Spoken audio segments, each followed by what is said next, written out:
अस्सलाम वालेकुम नाजरीन, गुड मॉर्निंग कोहिनूर। मैं हूँ आपकी होस्ट इरम सफ्तर, मेरा साथ देंगे अब्दुर्रहमान।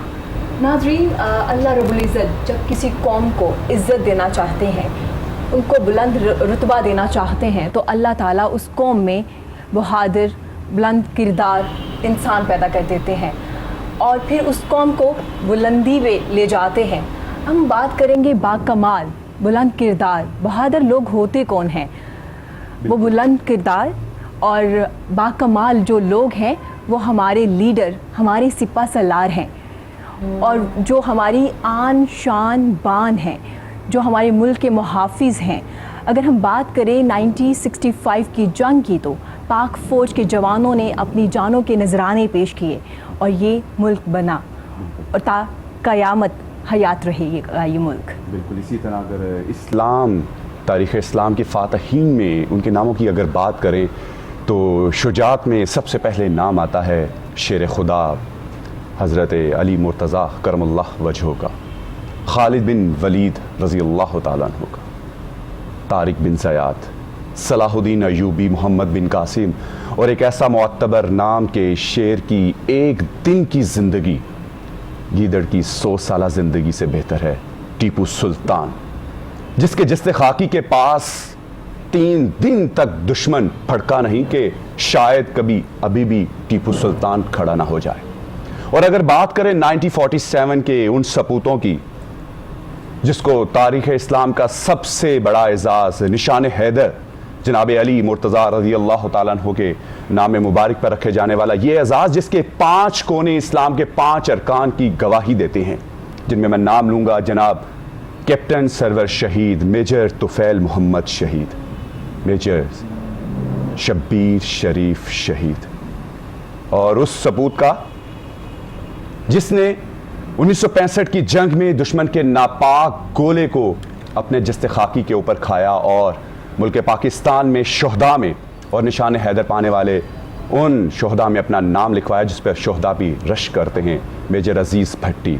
और उस मासूम चेहरे का जिसने एक ऐसी नाकाबिले फरामोश तारीख़ रकम कर दी जो आज भी हमारे दिलों में उसकी धड़कन की तरह वो जो है धड़कती है, पायलट ऑफिसर राशिद मिन्हास।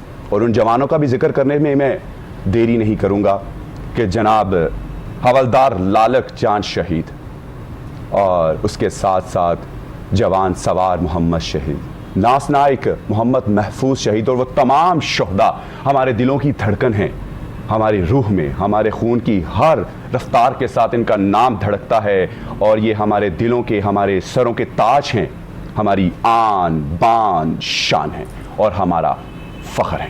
बिल्कुल, जब गाजी और शहीद का नाम लिया जाता है तो हमारा सर एहतरामन झुक जाता है, हमारे जो सीने हैं वो फ़ख्र से चौड़े हो जाते हैं। और आज मैं बड़ा फ़ख्र महसूस कर रही हूँ क्योंकि इस वक्त मेरे प्रोग्राम में जो लोग मौजूद हैं वो कौम मुल्क के सपूत हैं, पाक अफवाज के जवान मौजूद हैं। और मैं सबसे पहले वेलकम करती हूँ colonel lieutenant colonel retired Aurangzeb Mirza का। कैसे हैं आप? खैरियत से? Thank you so much for coming. Thank you so much for calling me Iram and Abdurrahman, thank you so much for calling me. Sir हमेशा की तरह वेलकम। और मैं तारुफ़ करवाता चलूँ मुल्क पाकिस्तान के उन सपूतों का जिन्होंने अपनी मौजूदगी में जंगें लड़ी भी हैं और उनकी इंस्पायरेशन और मोटिवेशन से आज जितने भी पाकिस्तान आर्मी के जवान ऑफिसर जो हैं वो ट्रेनिंग लेते हैं। मेरे साथ मौजूद हैं कर्नल रिटायर्ड जावेद ज़हूर साहब। Sir welcome. और आज यौम दिफा पर आप अपने नॉलेज से और जो है अपने एक्सपीरियंस के हमारे शायकीन को महसूस करेंगे और उनके साथ बहुत ही खूबसूरत पर्सनैलिटी जिन्होंने अपने दौर में सतारा बसालत, सतारा इम्तियाज़ हासिल किया और इसके साथ साथ जो भी उनकी और भी जो अचीवमेंट्स हैं उनके बारे में भी बात करेंगे। जनाब Khalid Chishti air commodore, sir welcome आपका एक मरतबा फिर हमारे शो में। और आपके अल्फाज से जो है हम कोशिश करेंगे हमारे शायकीन जो हैं वो महसूस हों। शुक्रिया आपने बुलाया। का आगाज़ करेंगे सर इस सवाल से कि 6 सितंबर को यौम दिफा क्यों कहा गया? देखिए, पाकिस्तान और इंडिया के बीच बॉर्डर्स को 3 तरीके से हम डिफ़ाइन करते हैं। एक है लाइन ऑफ कंट्रोल और एक है इंटरनेशनल बॉर्डर और एक है तीसरी लाइन जिसमें इसमें लाइन ऑफ कंट्रोल कंट्रोवर्सी है कश्मीर के डिस्प्यूट की वजह से और उसको हम इंटरनेशनल बॉर्डर नहीं मानते, बल्कि इंडिया भी नहीं मानता, यूएनओ भी नहीं मानती। लेकिन जो इंटरनेशनल बॉर्डर है ये एक रिकग्नाइज्ड बॉर्डर है, और इस पर इनफैक्ट हमें सरप्राइज़ देते हुए, क्योंकि हम कभी तवक्को ही नहीं कर रहे थे कि 5 सितंबर को और 6 सितंबर को ये इंडियंस हमारे इंटरनेशनल बॉर्डर को क्रॉस करेंगे, और पाकिस्तान का कभी भी एग्रेशन का अंदाज नहीं रहा, पाकिस्तान का कभी हमेशा अपने दिफा की बात करता रहा। तो जो प्लान्स थे इंडियन आर्मी के वो ये थे कि वो किसी तरीके से हमला करके पाकिस्तान को सरप्राइज़ देकर लाहौर की तरफ बढ़कर और लाहौर को फतह कर लेंगे, और जैसे फेमस कहा जाता है उनके जनरल प्रसाद थे जो उस डिवीज़न को लीड कर रहे थे, जिन्होंने BRB को पास कर लिया था अपनी सेकंड अटेम्प्ट में, और उनका ख्याल था कि अब वो सीधे जिमखाना में जाकर अपना नाश्ता करेंगे या वहाँ सेलिब्रेट करेंगे। लेकिन पाकिस्तान की सरजमीन को दिफा करने के लिए जो लोग मौजूद थे उस वक्त, उसका एहसास नहीं था इंडियन फोर्सेस को कि वो कितने मोटिवेटेड हैं, और इस बात से हट करके आप उनको सरप्राइज़ दे रहे हैं। आपने BRB कनाल क्रॉस कर लिया है जो उनका मेन डिफेंस था, लेकिन वहाँ अजीज़ भट्टी शहीद जैसे लोग थे, वो इनको किसी सूरत भी आगे नहीं आने देंगे। आप यकीन कीजिए कि जब हम पढ़ते हैं, मैं तो 65 वॉर में नहीं था, 71 वॉर में मैं था और मैंने वो लड़ी, लेकिन 65 वॉर को जो हम पढ़ते हैं और ख़ास तौर पर जब इस लाहौर के डिफेंस को, BRB कनाल के डिफेंस को हम पढ़ते हैं, तो हमें अंदाज़ा होता है कि हमारा एक एक जवान किस हद तक मोटिवेटेड था, एक एक ऑफिसर किस हद तक मोटिवेटेड था। और वो दुश्मन, देखें जब आप अटैक पर जाते हैं, आप 1 से 3 गुना जब डिफेंस पर फोर्स लगी हुई हो तो वो एक होती है, जो आप ऑफेंस में जाते हैं उससे कम से कम 3 गुना। तो यहाँ वो 1-3 का रेशो भी नहीं था। इस ख़ास तौर पे BRB कनाल पर जब इंडिया ने अटैक किया तो यहाँ रेशो 1-6 का 1-7 का था। इस निस्बत से वो अटैक कर आए थे, क्योंकि हमारी फोर्सेस अनफॉर्चुनेटली इसको एक्सपेक्ट नहीं कर रही थी कि वो इतनी जल्दी इसको क्रॉस करेंगे। ये हमारे लिए थोड़ा सा सरप्राइज़ के बावजूद आपने हमारे जो उस वक्त के ऑफिसर्स थे, जवान थे, तो उन्होंने इस तरीके से न सिर्फ तकनीकी लिहाज से वो उन पर सुपीरियर थे, बल्कि उससे मोटिवेशन लेवल जो था, देखिए पाकिस्तानी जो सोल्जर्स हैं, जो मुसलमान सोल्जर्स हैं, इनके नज़दीक जो शहीद होना है, अपनी जान देना है, वो एक ऐसा बड़ा एजाज़ है। वो इसको जान देना नहीं समझते, वो बल्कि उसको एक नई ज़िंदगी समझते हैं। हर नमाज में दुआ कर रहे हो, हर एक नई ज़िंदगी। तो आपने जो कहा कि इसको योम दफ़ा क्यों कहा जाता है, क्योंकि दुश्मन के अज़ाइम को बाकी जगहों फ्रंट्स पर तो वो लेटर ऑन आए, सबसे पहले सुबह फजर से पहले उन्होंने अटैक किया यहाँ, और जो हमने दिफा किया लाहौर का और फिर पूरे पाकिस्तान का, इसलिए उसकी मुनासबत से इसको योम दफ़ा, क्योंकि हमने अटैक नहीं किया था, ये इंडिया ने अटैक किया था हम पर, और हमने डिफेंस किया था, और हमारी एग्रेसिव पॉलिसी। आप देखिए अभी DG ISPR ने जो भी स्टेटमेंट दी है उसमें भी उन्होंने ये वाजे की है बात कि हमारी कोई एग्रेसिव डिज़ाइन। लेकिन एक ख़ास तौर पे पॉजिटिव, मैं थोड़ा सा आपका और वक्त लूँगा, जो उनकी बातों से जो पहले हमारे नैरेटिव में नहीं थी अब है, अब वो ये है कि हम कश्मीर को किसी हालत में छोड़ेंगे नहीं। बिल्कुल। अब क्योंकि इंडिया ने एक मौका फ्राहम कर दिया, इंडिया ने इंटरनेशनल लॉ को तोड़ा है, इंडिया ने अपने कॉन्स्टिट्यूशन को तोड़ा है, इंडिया ने अपनी कमिटमेंट जो कश्मीरीज के साथ, हमारे साथ और UNO के साथ की थी, वर्ल्ड बॉडीज है ना जी, वर्ल्ड बॉडी के साथ कमिटमेंट की थी। कमिटमेंट क्या थी कि हम प्लेबिसिट करेंगे, हम राय शुमारी करेंगे, हम कश्मीरियों को उनका हक देंगे, और बजाय इसके कि वो उनका हक देते, उसने जो अपने आइन के अंदर, जिसके तहत हम उसको भी नहीं मानते, 370 और 35A को भी नहीं मानते, जिसके तहत उसने एनेक्स किया। देखिए थोड़ा सा हम इस पर पीछे जाएं तो इनफैक्ट नेहरू इनका विजडम वाला लीडर था। बिल्कुल। वो खुद गए थे प्लेबिसिट के लिए, उसको पता था कि अगर मैं अब UNO में नहीं जाता तो पाकिस्तान न सिर्फ ही कि कश्मीर पर कब्जा कर लेगा, बल्कि उन इलाकों पर भी जा सकता है जो अंग्रेज़ ने हमारे साथ थोड़ी सी ज्यादती करते हुए, जिसमें गुरदासपुर और पंजाब को चला के उनको अनेक्स कर दिया था। तो उसने जाकर, नेहरू साहब ने जाकर ये UNO में करारदाद पेश की कि हम वॉर रोक दी जाए, हम प्लेबिसिट, और हमारा भी यही था, हमें 100% यकीन था, और अब भी है। बल्कि एक वक्त था कि कश्मीर में 2 नारे लगा करते थे कि हम आज़ादी चाहते हैं, और एक कहता था हम पाकिस्तान के साथ। अब सिर्फ एक नारा लगता है कि हम पाकिस्तान के साथ जाते हैं। बिल्कुल। अब कोई दूसरा नारा वहाँ नहीं है कि हम आज़ादी चाहते हैं, हम वो कहते हैं कि हम पाकिस्तान के साथ जाते हैं। अब वो पाकिस्तानी फ्लैग को इतना मुक़द्दस और इतना तक़द्दुस देते हैं कि वो उसमें लिपट कर कब्र में जाने के लिए तैयार हैं। सर क्यों ना हो। इस हालत में अब पाकिस्तान पर ये लाजिम है कि इंडिया के साथ किसी तौर पर भी और कोई नेगोशिएशंस ना करे, कोई और बातचीत ना करे, क्योंकि आपने एक ऐसा स्टेप उठाया है जो आपके अपने कॉन्स्टिट्यूशन के अगेंस्ट है, जो हमारी साथ कमिटमेंट्स के अगेंस्ट, जो वहाँ के लोग। और मैं आपको यकीन दिलाऊं कि अगर जिस तरह के DGISPR की स्टेटमेंट कल आई है, इसके बाद आने वाले दिनों में हमारा रिजॉल्व और स्ट्रॉन्ग होगा, हम और मजबूत होंगे अपने इस स्टांस में कि कश्मीर बनेगा पाकिस्तान। और ये हमारा नारा होगा। अब ये नारा नहीं होगा कि कश्मीर को आज़ादी दो, क्योंकि कश्मीर के लोग खुद चाहते हैं, हम भी ये चाहते हैं कि आप उनसे प्लेबिसिट लीजिए उनके। और इंडिया को भी पता है कि उसने अपने पैर पर अब कुल्हाड़ी मार ली है। बिल्कुल। और इंडिया ब्लीड करता रहेगा, जिसको हम अपनी अल्फाज में कहते हैं। इंडिया अब वहाँ से किसी तौर पे जान नहीं छुड़ा सकता, उसको उस रेजिस्टेंस का सामना करना पड़ेगा और उन मुजाहिदीन का सामना करना पड़ेगा। अब देखिए, पाकिस्तान के अंदर भी एक ऐसी सोच है, मैं ऑनेस्टली एक्सेप्ट करता हूँ, क्योंकि मेरा ऐसे शोबे से ताल्लुक़ रहा, जो ये कहता है कि हमें हर हालत में इजाज़त दी जाए कि हम अंदर चले जाएँ और जाकर हम उनके साथ शहीद हो जाएँ। हम ये एक ऐसे लोग हैं, ठीक है, आपने हमारी थोड़ी सी डिप्लोमेटिकली पिछले चंद सालों में वीकनेस रही कि हमने लोगों की इस नैरेटिव को थोड़ा बहुत जगह देना शुरू कर दी कि जी कश्मीर में लड़ने वाले टेररिस्ट हैं। कश्मीर में लड़ने वाले टेररिस्ट नहीं हैं। हमें ये नैरेटिव दुनिया को देना पड़ेगा कि कश्मीर में लड़ने वाले टेररिस्ट को या आज़ाद मुजाहिद को या लड़ने वाले को आप उन टेररिस्ट से न मिलाइए जो जाकर कहीं धमाके करते हैं और कहीं, ये तो अपनी जंग आज़ादी लड़ रहे हैं। और वो लोग जो उनको प्रोटेक्ट करते हैं, जिसमें मैं उनके नाम लेना नहीं चाहूँगा, पाकिस्तान के अंदर बड़े मुजाहिदीन हैं जो उनको प्रोटेक्ट करते हैं, जो उनके साथ, आप वो टेररिस्ट ज़िम्मे में नहीं आते। और पाकिस्तान को ये वक्त है कि इस नैरेटिव को बहुत स्ट्रेंथ के साथ दुनिया के वर्ल्ड के कैपिटल्स में, UNO में और लोगों को बावर कराए कि देखिए आप इनको उनसे ना जोड़िए, ये अब आज़ादी की जंग लड़। और लोगों को भी अब यकीन हो रहा है, और मैं समझता हूँ कि इस गवर्नमेंट ने अच्छे तरीके से डिप्लोमेटिकली चीज़ों, अब इससे भी ज़्यादा और चाहिए, हमें इसको स्लो डाउन नहीं करना, इंडिया को इस बात पर मजबूर करना है डिप्लोमेटिकली। और देखिए, DGISPR ने यहाँ तक कह दिया कि हम आखिरी गोली तक कश्मीर की लड़ेंगे। ये नैरेटिव पहले नहीं आया करता था, पहले आया करता था कि आप DGISPR की तस्वीरें लगाई जा रही हैं कश्मीर की गलियों में। नहीं, मैं कहता हूँ आप इससे बात और आगे जाएगी। आप आने वाले दिनों में देखें, जब वहाँ पूरी तरह कर्फ्यू हटेगा और वहाँ जब लोगों को बाहर निकलने की आज़ादी होगी, लोग किसी सूरत भी।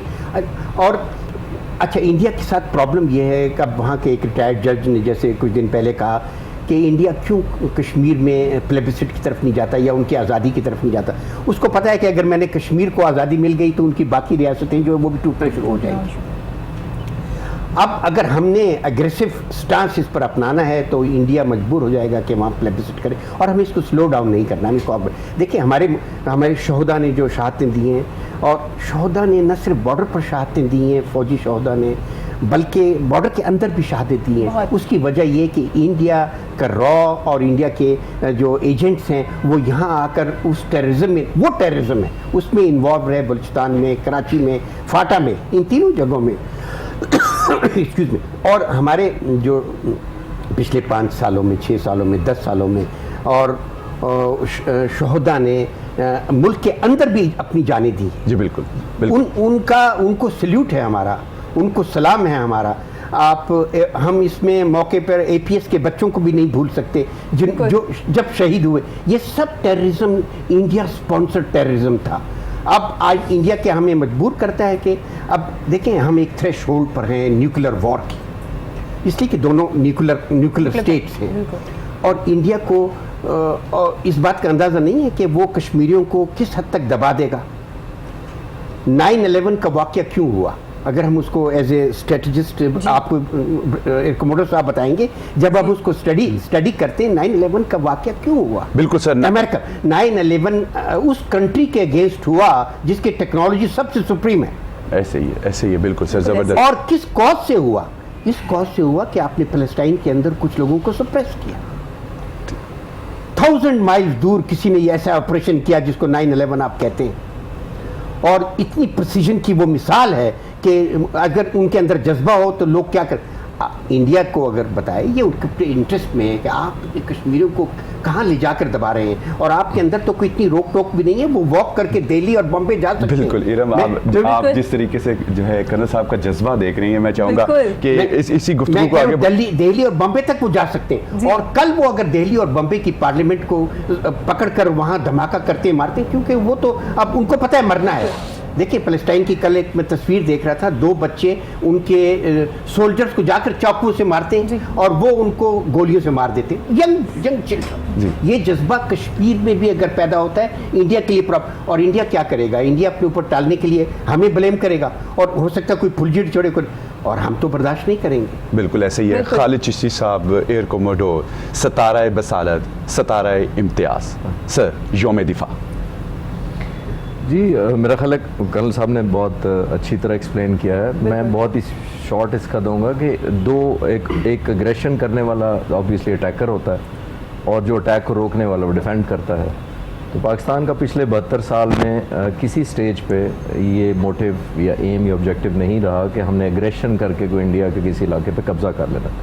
छोटे मुल्क का हमेशा ये प्रोगेटिव भी होता है और उसका हक भी होता है, उस पर फ़र्ज़ भी होता है कि वो अपना डिफेंड करे। आज का दिन मेरा ख्याल है 2 वजह से हमें इसको मनाना चाहिए दिन के तौर पे। एक ये कि जो कर्नल साहब ने कहा कि जी आज़ादी है कितनी कीमती नेमत, ख़ास तौर पे फ़लस्तीन और कश्मीर के लोगों को देख के महसूस कीजिए कि जिस एनवायरनमेंट में हम रह रहे हैं और जो प्रिविलेजेस और सहूलियात इस मुल्क ने हमें दी हैं, बेशक हमें बहुत सारे गिले होंगे एक दूसरे से अभी भी, लेकिन इस मुल्क के बदौलत अभी भी जितने हमें प्रिविलेजेस मिले हैं हमें उसका शुक्रगुजार होना चाहिए। एक तो ये 6 सितंबर हमें याद कराता है, और जो सबसे बड़ी बात यह है कि हमें ये याद उन शहदा की और उनकी फैमिलीज़ को ये करवाना है कि ये आपके सपूत हैं जिनके वसीले से अल्लाह ताला ने हमें आज़ाद सांस लेने का हक दिया है, और ये जो हम सब कुछ सेलिब्रेट कर रहे हैं ये उन्हीं लोगों की बदौलत है जिन्होंने दुश्मन के सारे अज़ाइम को नाकाम बनाया, चाहे अपनी जानें दे के या अपनी जान को ख़तरे में डाल के। ज़बरदस्त जी बिल्कुल। जज्बे की बात हो रही है, 6 सितंबर की बात हो रही है, तो मैं चाहूँगी अपनी नाजरीन को एक खूबसूरत सा नगमा सुनाते हैं।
रोने, उसमें शामिल है आवाज़ मेरी।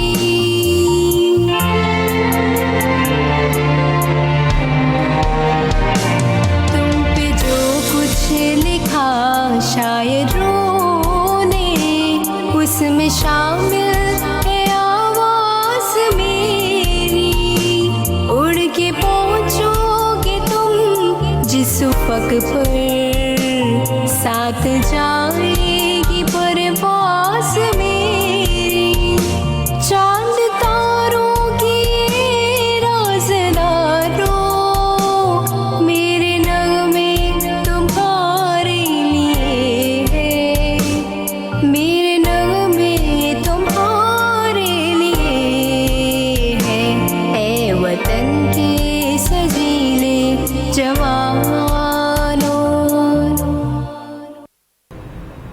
जी नाज़रीन, मुल्क भर में 6 सितंबर यौम दिफ़ा मनाया जा रहा है। जब भी शोहदा की बात होती है, मैंने पहले भी कहा, हमारा सर फ़ख्र से भी बुलंद हो जाता है। आज हम अपने गाज़ियों को, शोहदा को सलाम पेश करते हैं, उन माओं को सलाम पेश करते हैं जितने इतने बहादुर सपूत पैदा किए। जी बिल्कुल, और इसी सिलसिले में हम चाहेंगे कि शुजात और बहादुरी की बात हो रही है, यौम दिफ़ा की बात हो रही है। कर्नल साहब, टेक्नोलॉजी का दौर, और अगर पीछे भी बात की जाए, 1965 की भी बात की जाए, तो टेक्नोलॉजी आज और टेक्नोलॉजी बहुत परवान चढ़ गया है। तो क्या देखते हैं शुजात, बहादुरी और टेक्नोलॉजी? देखिए, टेक्नोलॉजी की अपनी जगह है और टेक्नोलॉजी से एज मिलता है फोर्सेस को। और टेक्नोलॉजी, मैं फिर ISPR की बात कहूँगा कि उन्होंने एक सेंटेंस कहा था कि अगर वक्त आया तो हम बग़ैर खाली हाथ भी लड़ेंगे, जो लफ्ज़ उन्होंने इस्तेमाल किया। तो इसके मानी ये हैं कि जो एक जज्बा होता है लड़ने का, और जो अंदर एक मोटिवेशन होती है लड़ने की, उसको एज हासिल है तमाम टेक्नोलॉजी से। वो आप अगर देखें, जब हम वर्ल्ड वॉर 2 में जाएं, जर्मनी ने फ्रांस पर कब्ज़ा कर लिया। जर्मनी बड़ी स्ट्रॉन्ग फोर्स थी, फ्रांस के लोग जो थे निकल गए इधर उधर, उन्होंने छोटी छोटी टोलियां बनाकर रेजिस्टेंस फोर्स बना ली, टेक्नोलॉजी सुपीरियर जर्मन के अगेंस्ट, और वो लड़ते रहे। तो टेक्नोलॉजी की अपनी जगह। और दूसरी बात ये कि टेक्नोलॉजी में जहाँ तक पाकिस्तान का ताल्लुक़ है, अगर हम उसको पाकिस्तान से रिलेट करें, अल्लाह के फजल से हम टेक्नोलॉजी में भी कम नहीं हैं, बल्कि एक हैरान कुन हद तक और एरियाज़ में शायद टेक्नोलॉजी में हम लैक करते हों, लेकिन जो वॉरफेयर की टेक्नोलॉजी है उसमें हम बिल्कुल उस एट पार हैं जिस तरह पूरी वर्ल्ड है। बिल्कुल हमने अपने, ठीक है लोगों को एहसास नहीं हुआ, लेकिन ये एक हमारे लीडर जुल्फ़िकार अली भुट्टो साहब ने कहा था कि हम घास खा लेंगे लेकिन हम एटम बम बनाएंगे, ज़रूर बनाएंगे। इस तरह आने वाले जो हमारी लीडरशिप्स थी, मुख्तलिफ लीडरशिप, ख़ासतौर पर मिलिट्री लीडरशिप्स, उन्होंने अपनी टेक्नोलॉजी के एरिया को नेगलेक्ट नहीं किया। उन्होंने बाकी मामलात में अपने जवानों को खाना कम दे दिया हो, ख़ुद खाना कम खा लिया हो, वर्दी कम अच्छी ख़राब पहन ली हो, लेकिन वेपनरी में और टेक्नोलॉजी में मैं पूरी कौम को इस बात का, जहाँ तक मेरा इल्म है, ये यकीन दिलाना चाहता हूँ कि हम टेक्नोलॉजी में, इंडिया क्यों हमसे ख़ाइफ है। ये नहीं कि हमारे पास एटम बॉम्ब है या उनको पता है कि इनके पास प्रिसीजन वाले टेक्नोलॉजी बहुत हमसे एडवांस है, और अल्हम्दुलिल्लाह वो है। लेकिन जो जज्बा है, जो जज्बा उसको रिप्लेस टेक्नोलॉजी नहीं कर सकती, और उसमें ही वो फाइट करता है। तो अब देखिए, मैं आपको एक छोटी सी एग्जांपल देता हूँ। मेरे पास एक वीडियो कश्मीर से आई, जब वहाँ अभी रिसेंटली वहाँ एक इंडियन सोल्जर अंदर गए। उन्होंने कहा कि आपका बच्चा जवान है और हम नहीं चाहते कि वो मर जाए, उसको बोलो कि वो सरेंडर करे। देखिए, इंडिया ने अब आज वहाँ 10,000 के करीब नौजवानों को लेकर अरेस्ट कर लिया है और मुख्तलिफ कश्मीर से बाहर मुख्तलिफ जेलों में भेज दिया। उनको पता है कि यहाँ ख़तरा है इस बात का कि वो कोई जब भी कर्फ्यू उठाएंगे तो ये जेल तोड़कर लोग इनको निकाल ना लें। तो एक माँ बाप दोनों बैठे हुए हैं उस वीडियो में, और एक इंडियन सोल्जर जाता है और जाकर कहता है कि आप अपने बच्चे को, उसका नाम हसन है या क्या है, आप उसको कई एडवाइस कीजिए कि वो सरेंडर कर दे, वरना वो हमारे इनकाउंटर में नुकसान में ना आ जाए, मारा ना जाए। पीछे से माँ बोलती है, वो बाप से नेगोशिएट कर रहा है, माँ पीछे से कहती है उन्हें अगर सरेंडर किया तो मैं उन्हें मार देवांगी। वेरी नाइस, ये क्या जज्बा बात है है। हमारी माँ ये जज्बा है उस माँ का। आप यकीन मानिए कि इन जज्बों के तहत तो कोई लड़नी, मैंने जो 9/11 की आपको मिसाल दी वो एक जज्बा था। वो उस जज्बे ने उस टेक्नोलॉजी को ख़त्म कर दिया जो अमेरिका इस वक्त पोजेस करता है। बिल्कुल उस टेक्नोलॉजी को ओवर पावर कर लिया जो इस वक्त अमेरिका पोजेस कर। इसलिए मैं आपके चैनल के थ्रू इंडिया से ये कहना चाहूँगा कि आप खुदारा उस नहज पर चीज़ों को न ले जाएं जहां आपके साथ 9/11 से बड़ा वाकया हो और आप हमें ब्लेम करें और हम उस ब्लेम को एक्सेप्ट करने के लिए तैयार नहीं होंगे और फिर हम उस हद तक जाएंगे जहां तक जा सकते हैं। बिल्कुल।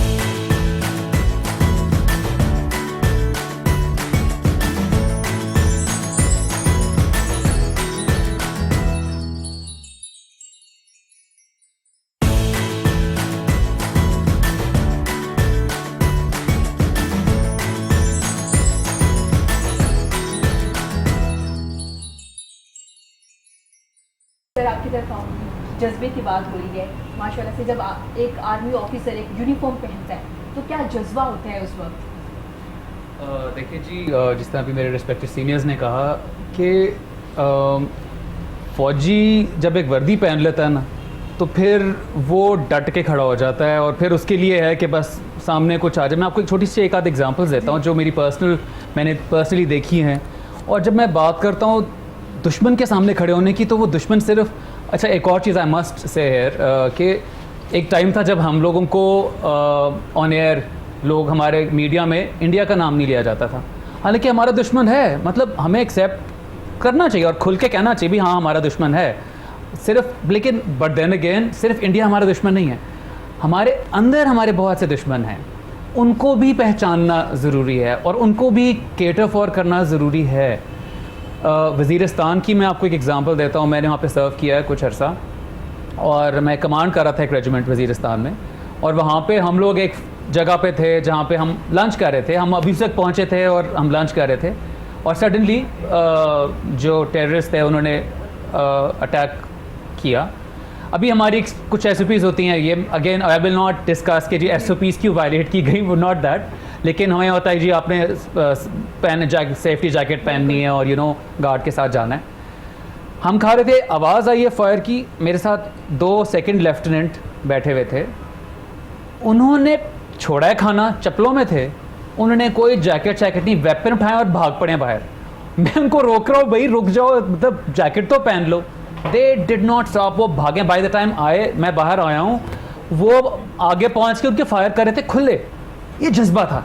सो ये जज्बा है दुश्मन से लड़ने का हमारे फ़ौजियों में, हमारे जवानों में, हमारे ऑफिसर्स में, कि दुश्मन है अभी वो, चाहे वज़ीरिस्तान में टेररिस्ट है, वो हमारे मुल्क का दुश्मन है, ठीक है। उसको उनके जज्बा ये था कि जी हमारा दुश्मन है और मतलब उसको हमने करना है, ठीक। तो वो निकले हैं और दैट ये स्पिरिट है। और सिर्फ हमारे ऑफिसर सोल्जर्स में नहीं, हमारी माएँ, बहनें, वालदैन सब इस जज्बे में शामिल हैं और तमाम साथ जो अवाम है वो शामिल है इस जज्बे में। मैंने सियाचिन में भी सर्व किया है। जिस पोस्ट पे मैं था उसी पोस्ट पे मेरे से पहले मेरे यूनिट ऑफिसर कैप्टन नसरुल्लाह शहीद हुए थे और जब उनका जनाजा पढ़ा गया तो मैं मौजूद था। वो अकलौते अपने वालदैन के बेटे थे और उन्होंने जब मैं उनकी वालदा से मिला तो उन्होंने मुझे कहा कि बेटा ये सिर्फ एक बेटा था मेरे पास, अगर 10 भी और होना मैं अपने मुल्क पे कुर्बान कर दूँ। ये जज्बा था उस माँ का कि एक शहीद हो गया तो वो शी वाज सो हैप्पी, मतलब वो एक आंसू उस माँ का नहीं निकला। वो जज्बा ये था कि जी 10 भी होते बेटे तो मैं निछावर करती। जंग में वेपन्स की ज़रूरत होती है, जैसे कि सर ने कहा ज़रूरी है, लेकिन जब आपका जज्बा इतना ज़्यादा होता है तो ये वेपन्स बहुत पीछे रह जाते हैं। बिल्कुल आप सही। 1965 की जो जंग है इसमें भी बहुत से ऐसे वाक़यात हैं जहाँ पे वेपन्स की बात बहुत पीछे आती है। पहले हम अपने जज्बे की बात करते हैं। टैंक्स की लड़ाई हुई, उसमें भी आप देखिए सर, बम बांध के हम लोग। आपको मैं मेजर शब्बीर शरीफ की एक छोटी सी एग्जाम्पल देता हूँ कि जज्बे की निस्बत से। जब 71 वॉर हुई तो major Shabbir Sharif Pakistan military academy में थे। जब हम थे वहाँ as student as a cadet, तो ये हमारे इंस्ट्रक्टर भी थे। और उसी वक्त लगता था कि ब्रिलियंट इंस्ट्रक्टर हैं, सबसे शाइन करने वाले थे। मैं एक छोटी एग्जांपल देता हूँ। जब हम एक दफ़ा कैडेट्स के तौर पे फील्ड फायरिंग में गए तो एक ग्रेनेड एक कैडेट के हाथ से पिन निकालने के बाद ज़मीन पर गिर गया। ये समझते हैं उसको अच्छे से, उसमें 4 सेकंड्स होते हैं कि वो फट जाए। ये निकलने के बाद 4 सेकंड्स होते हैं कि उसने फट जाना है। वो बेचारा नहीं, वो बंगाली कैडेट था हमारे साथ। ये नहीं कि बंगाली को मैं अंडररेट कर रहा हूँ, लेकिन उस ज़माने में बंगाली भी हमारे साथ थे। तो उसके हाथ से गिरा। मेजर शब्बीर शरीफ ऊपर से इस बात को देख रहे थे। उन्होंने जंप लगाई और उस ग्रेनेड को उठाकर दूर फेंक दिया, उस बच्चे को भी बचाया। अच्छा, जब वॉर हुई 71 की तो इन पर कोई लाजिम नहीं था कि ये वॉर आकर लड़ते। ये एकेडमी में यूनिट की तरफ से पोस्ट हुए हुए थे, इंस्ट्रक्टर थे। इन्होंने खुद वॉलंटियर किया कि मेरी यूनिट सलमान की सेक्टर में डिफेंस पर लगी हुई है, मुझे अच्छा नहीं लग रहा। He was such a brilliant officer. और वहाँ बैठते हुए इनके जज्बे ने इनको इस बात पर मजबूर किया कि ये अपनी यूनिट को ज्वाइन करें और उस अटैक में हिस्सा लें जिसमें ये शहीद हुए। तो ये जज्बा तो देखें अल्टीमेट जज्बा ही होता है। और जज्बे का जो नेमुल बदल है वो ना तो हथियार हो सकते हैं और ना ही कुछ और हो सकता है। और जब आप जज्बे की बात करते हैं, आप मोमेंटरीली अगर गेन भी कर लें, किसी पर ओवर भी पावर कर लें, लेकिन अगर जज्बा उसका ज़िंदा रहेगा, अल्टीमेटली आपको दूसरे को, एनिमी को शिकस्त होगी किसी सूरत भी। तो आज मैं वो जज्बा कश्मीरियों के अंदर देख रहा हूँ। वो जज्बा बॉर्डर के इस तरफ तो हम 70 साल से जी हमेशा से है जी। अब बहुत ज़्यादा हो गया। अब इसलिए ज़्यादा हो गया कि उनको इंडियन अज़ाइम बिल्कुल खुलकर सामने आ गए कि वो क्या चाहते हैं। और मेरी जहाँ तक अपने असेसमेंट का ताल्लुक है, हमें इंडियन अज़ाइम को यहीं रोकना होगा। बिल्कुल और अगर हम उनको इस चीज़ में न रोक पाए तो वो अगला स्टेप कोई और उठाएंगे। वो भी हमारे जहनों में है, हम नाम नहीं लेना चाहते। उसके बाद वो अगला स्टेप कोई और उठाएंगे और वो पाकिस्तान को इस हद तक कमज़ोर करने की कोशिश करेंगे कि पाकिस्तान भारत की सुपीरियॉरिटी को और उसकी हेगमनी को एक्सेप्ट कर ले और उसको एक वो दर्जा दे दे और वो हम पर इस पूरे रीजन में कंट्रोल। तो ये वक्त है कि हम अपने नैरेटिव को बिल्कुल स्ट्रॉन्ग करें। हम कहें जी कश्मीर बनेगा पाकिस्तान। बिल्कुल। खालिद चिश्ती साहब आपकी तरफ आएंगे। यूनिफॉर्म पहना और फाइटर जेट में बैठे और सेकंडों में आप हज़ारों मील की बुलंदी पर चले गए। सर कैसा महसूस करते हैं? जैसे भी औरंगज़ेब साहब बता रहे थे, यूनिफॉर्म की एक पावर, एक जज्बा, कैसा महसूस करता है उस वक्त एक पायलट ऑफिसर? लेकिन फ्लाइंग एक ऐसी चीज़ है कि अमन या जंग, वो जहाज़ की जो उड़ाने का होता है, अदर देन द वॉर के, जब आप दुश्मन आपके सामने नहीं होता, इंजन और मशीनरी का रिस्क उतना ही होता है पीस टाइम में भी। सिर्फ ट्रेनिंग ज़्यादा मैटर करती है इसके अंदर। जो जज्बा है 27 फरवरी इसी साल जो हमने दुश्मन को जवाब दिया और बता के किया, एक शाम पहले हिंदुस्तान तो रात को 2:30 बजे आया था और पाकिस्तान ने शाम को फिर अनाउंस किया था कि अब हमारी बारी का इंतज़ार करें। अपने से 3 गुना बड़ी फ़ौज को आप चैलेंज करके और दिन के 10:30 बजे जाके अटैक करें। इसको बता रहे हैं सुबह का वक्त चूज़ करें और 10:30 बजे जाके अटैक करें।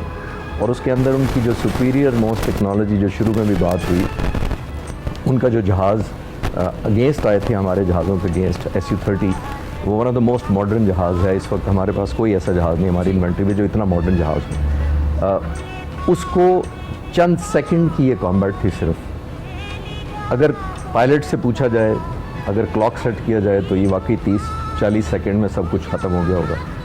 लेकिन आया ये 30-40 सेकंड की ही गेम है या उसके पीछे एक जज्बा, एक ट्रेनिंग, एक क्वालिटी ऑफ मोटिवेशन वो है पीछे। क्योंकि ये चंद ये कॉम्बैट स्पेशली जिस फोर्स से मैं ताल्लुक़ रखता हूँ, उसके अंदर 2 ही सिंपल आउटकम है, आइदर यू शूट और यू गेट शॉट। और रनर्स अप नहीं होता हमारी, सिंपल इक्वेशन है। अगर आपने नहीं मारा दुश्मन को तो आप उसी अभिनंदन की जगह खुदा न खास्ता हमारा पायलट हो सकता था अगर वो गलबा पा लेते। तो ये इतने चंद सेकंड में जो है मशीनरी, इक्विपमेंट, टेक्नोलॉजी अपनी जगह है, लेकिन जो आपका अंदर से जज्बा होता है जिसके तहत आपने ये करना होता है कि अगर मैं इसको नहीं मारूंगा तो ये जो इसके अज़ाइम हैं वो मेरे मरने से कहीं ज़्यादा गहरे हैं और ज़्यादा डैमेजिंग है हमारे मुल्क के लिए। सर आप यहाँ मौजूद हैं, फ़ज़ाइया की बात हो रही है और मैं ये चाहूँगा इरम, मैं पढ़ भी रहा था एम आलम के हवाले से, जो भी आपने एक लफ्ज़ों का एक मजमुआ जो अभी बताया है आपने, एम आलम साहब ने भी बिल्कुल इसी तरह फरमाया कि टेक्नोलॉजी और जिद्दत, स्पीड ये कोई मैटर नहीं करते, इस जहाज़ के अंदर बैठा जो ये सिपाही है उसका जज्बा और उसकी जो शुजात है वो काम करती है। बिल्कुल मैं बड़ा खुश नसीब हूँ जी इस सेंस में कि जब नया मैं ऑफिसर बना, मेरी पेशावर पोस्टिंग हुई तो एम आलम साहब भी उसी बेस पे पोस्टेड थे। बहुत कम लोग जानते हैं उन्होंने ज़िंदगी भर शादी नहीं की, और जब उनसे हम लोग जो जूनियर थे और डाइनिंग हॉल में, क्योंकि बैचलर्स इकट्ठे खाते थे, वो भी बैचलर थे तो हमारे साथ ही खाना खाया करते थे, जंग जीत चुके थे, बड़े सुपर हीरो थे हमारे लिए, आइडियल और रोल मॉडल थे उस ज़माने में भी। तो वो वाकई कहा करते थे जब उनसे हम छेड़ते थे कि सर आपने शादी क्यों नहीं की, तो वो कहते थे मेरी शादी एयरफोर्स से हो गई। एयरफोर्स से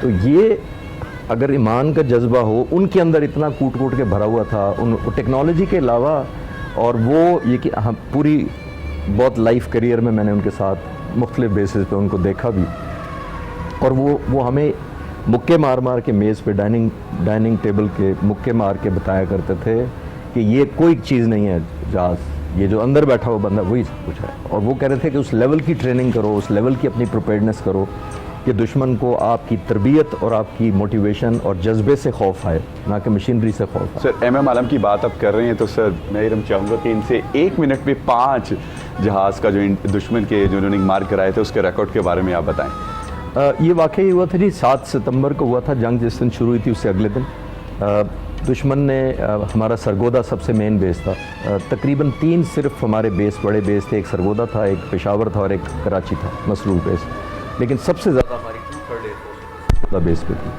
और दुश्मन का ये प्लान था कि अगर वो लोग जंग के शुरू में ही अगर सरगोदा रनवे को अटैक करके तबाह कर दें तो हमारी समझे कि 2/3 एयरफोर्स ज़मीन पर रह जाएगी और हवा में नहीं उड़ सकेगी। तो वो ये अटैक करने आए थे सरगोदा बेस के ऊपर। जब वो अटैक करने आए थे तो एम आलम को ज़मीन से भेजा गया था इनकाउंटर करने के लिए उनको। अभी अप्रोच कर रहे थे रनवे की तरफ, तो एम आलम और इनके साथी हवा में पहुँच गए, इन्होंने इंटरसेप्ट किया। तो दुश्मन को बजाय वो कुछ असला फेंक सकते सरगोदा रनवे के ऊपर, उनको भागने की पड़ गई। और जब वो भाग रहे थे वापस हिंदुस्तान की तरफ जा रहे थे, अपना वेपन सारा फेंक के बाहर कहीं खेतों वगैरह में फेंक के, उस वक्त एम आलम को अल्लाह ताला ने अपॉर्चुनिटी दी कि वो उन्होंने ऐसी जगह अपने आप को पोजीशन किया, और उनकी पाकिस्तान की खुश नसीबी एम आलम की कि वो जो 7 जहाज़ आए थे तकरीबन, उनमें से 2 एक तरफ चले गए और 5 ने एक तरफ टर्न अपने मुल्क का एक ही लाइन में टर्न करना शुरू कर दिया। एम आलम, मैंने उनसे ख़ुद भी पूछा था, तो वो कह रहे थे कि जब वो मेरे सामने गुज़रे हैं एक एक करके, तो मुझे ऐसे लग रहा था कि जैसे मैं कोई चिड़ियों का शिकार करूँ। तो वो एक एक करके उन्होंने मारना शुरू किया, पहले फ्रंट, फिर वो एडवांस करते गए। वो कह रहे थे कि जब आखिरी जहाज़ मैंने मारा है, और ज़ाहिर है ये भी क्लोज़ हो रहे थे उन जहाज़ों के, उनको शूट करते वक्त उनके करीब जा रहे थे, तो वो कह रहे थे कि जब मैं आखिरी दफ़ा उनको मारा है, आखिरी जहाज़ को मारा है और धमाके से फटा है, तो वो कहते हैं कि मैंने बहुत ही मुश्किल से अपना जहाज़ बचाया, और जब मैंने पुल आउट किया तो मुझे लगा था कि उसका जो डेब्रीज है, जो उसके ऊपर खच्चे उड़े होंगे उस जहाज़ के, शायद मुझे भी कोई हिट करेगा, मेरे जहाज़ को भी हिट करेगा। तो he was so close and he was so fortunate कि उसमें से वो बच के ना सिर्फ निकले, बल्कि दुनिया में एक अपना रहती दुनिया तक मेरा ख्याल अपना नाम पैदा कर गए कि तकरीबन 1 मिनट में 5 जहाज़ों को मारा। की तरफ आऊँगी, शहदा की फैमिलीज़ के साथ क्या आर्मी में कोई इदारा ऐसा होता है जो मुंसलिक होता है, जो राबते में होता है इनके साथ? जी बिल्कुल, GSTU में एक अलहदा सेक्शन है जिसको शहदा सेल कहा जाता है, और उनका स्पेसिफिकली काम ही ये होता है कि शहदा की जो फैमिलीज़ हैं उनको जो भी कॉम्पनसेशन मिलनी है, बिकॉज़ फ़ौज, एयरफोर्स, नेवी, तमाम इदारे जो हैं अपने शहदा की फैमिलीज़ का एक अपनी फैमिली की तरह ख्याल रखते हैं। तो जो भी उनको कॉम्पनसेशन मिलनी होती है बाद में, घर, रहने का, उनके बच्चों का, तमाम को लुक आफ्टर किया जाता है, और वो शहदा सेल है GHQ में जो उसको लुक आफ्टर करता है। सही हो गया। मैं ये पूछना चाहूँगी, जब एक आर्मी ऑफिसर रिटायर्ड हो जाता है, उसके बाद जब ज़रूरत पड़ती है तो आप लोगों को बुला लिया जाता है, क्योंकि कभी ये नहीं कहा जाता कि आर्मी ऑफिसर बूढ़ा हो गया, कहते हैं आर्मी ऑफिसर जवान है, आपका नाम ही जवान रखा जाता है। तो सर क्या ट्रेनिंग दी जाती है? ये सवाल मैं आपसे भी करना चाहूँगी। जी बिल्कुल जी, पहली बात तो ये कि जो एक दफ़ा फौज, एयरफोर्स या नेवी में जाता है तो वो सारी उम्र के लिए रहता जवान रहता है। रिटायर, चाहे रिटायरमेंट ले ले। हमारे पास जिंदा मिसाल हैं। जी बिल्कुल, माशाल्लाह। माशाल्लाह। मतलब मैं तो अब इतना इम्प्रेस हो रहा हूँ मतलब अपने रिस्पेक्टेड सीनियर्स की बातें सुन के, मेरे में तो वो फिर वो जज्बा लगता है कि अभी मैं उठ के भाग पड़ूंगा। लेकिन ऑनेस्टली मतलब माशाल्लाह इन लोगों की बातें सुन के सब मोटिवेट होते हैं, मतलब मज़ा आता है। रियली थैंकफुल कि मैं यहाँ पे हूँ और मैं लाइव लोगों की बातें सुन रहा हूँ, इसलिए मैं और अब्दुल रहमान आज सिर्फ सुन रहे हैं। और बिल्कुल जी, हमारा एक होता है रिजर्विस्ट ट्रेनिंग जी, और वो जितने भी रिटायर्ड लोग होते हैं उनको बुलाया जाता है और उनको ट्रेन किया जाता है, रिफ्रेश किया जाता है। ऑब्वियसली वो सब कुछ दिमाग में तो होता है, जैसे होता है ना हम ध्यान की तैयारी करते हैं तो दिमाग में होता है, तो वो एक फ़ौजी हमेशा फ़ौजी रहता है, दिमाग में सब कुछ होता है, लेकिन रिफ़्रेश किया जाता है। और इन टर्म्स ऑफ नीड उनको बुलाया जाता है, लेकिन आई एम श्योर 100% श्योर, बल्कि 110% श्योर कि बुलाने से पहले तमाम खुद पहुंच जाते हैं। तमाम खुद, बिल्कुल। सर आप बताइए, अगर आज कॉल आ जाती है आपको? देखिए बिल्कुल सही उन्होंने कहा कि 14 सेक्शन है वहाँ जो GHQ में लुक आफ्टर करता है। उसके अलावा आर्मी के अंदर अपना सिस्टम है, हर जवान ऑफिसर की अपनी यूनिट्स होती हैं, वो यूनिट्स बार लुक आफ्टर करती हैं, उनको याद रखती हैं, उनके साथ राब्ते में रहती हैं, उनके प्रॉब्लम्स को देखती हैं, जो जिस यूनिट से वो बिलोंग करते हैं। जिस तरह औरंगजेब 23 कैवलरी में ये रहे, ये हालांकि माशाल्लाह अल्लाह इनको सेहत दे, ज़िंदगी दे, वो यूनिट अब भी इनसे राब्ते में होगी और वो इनसे इनके वेलफेयर में, डिनर में इनको, तो शहीदों के लिए तो बहुत कुछ करने को हर एक का दिल करता है।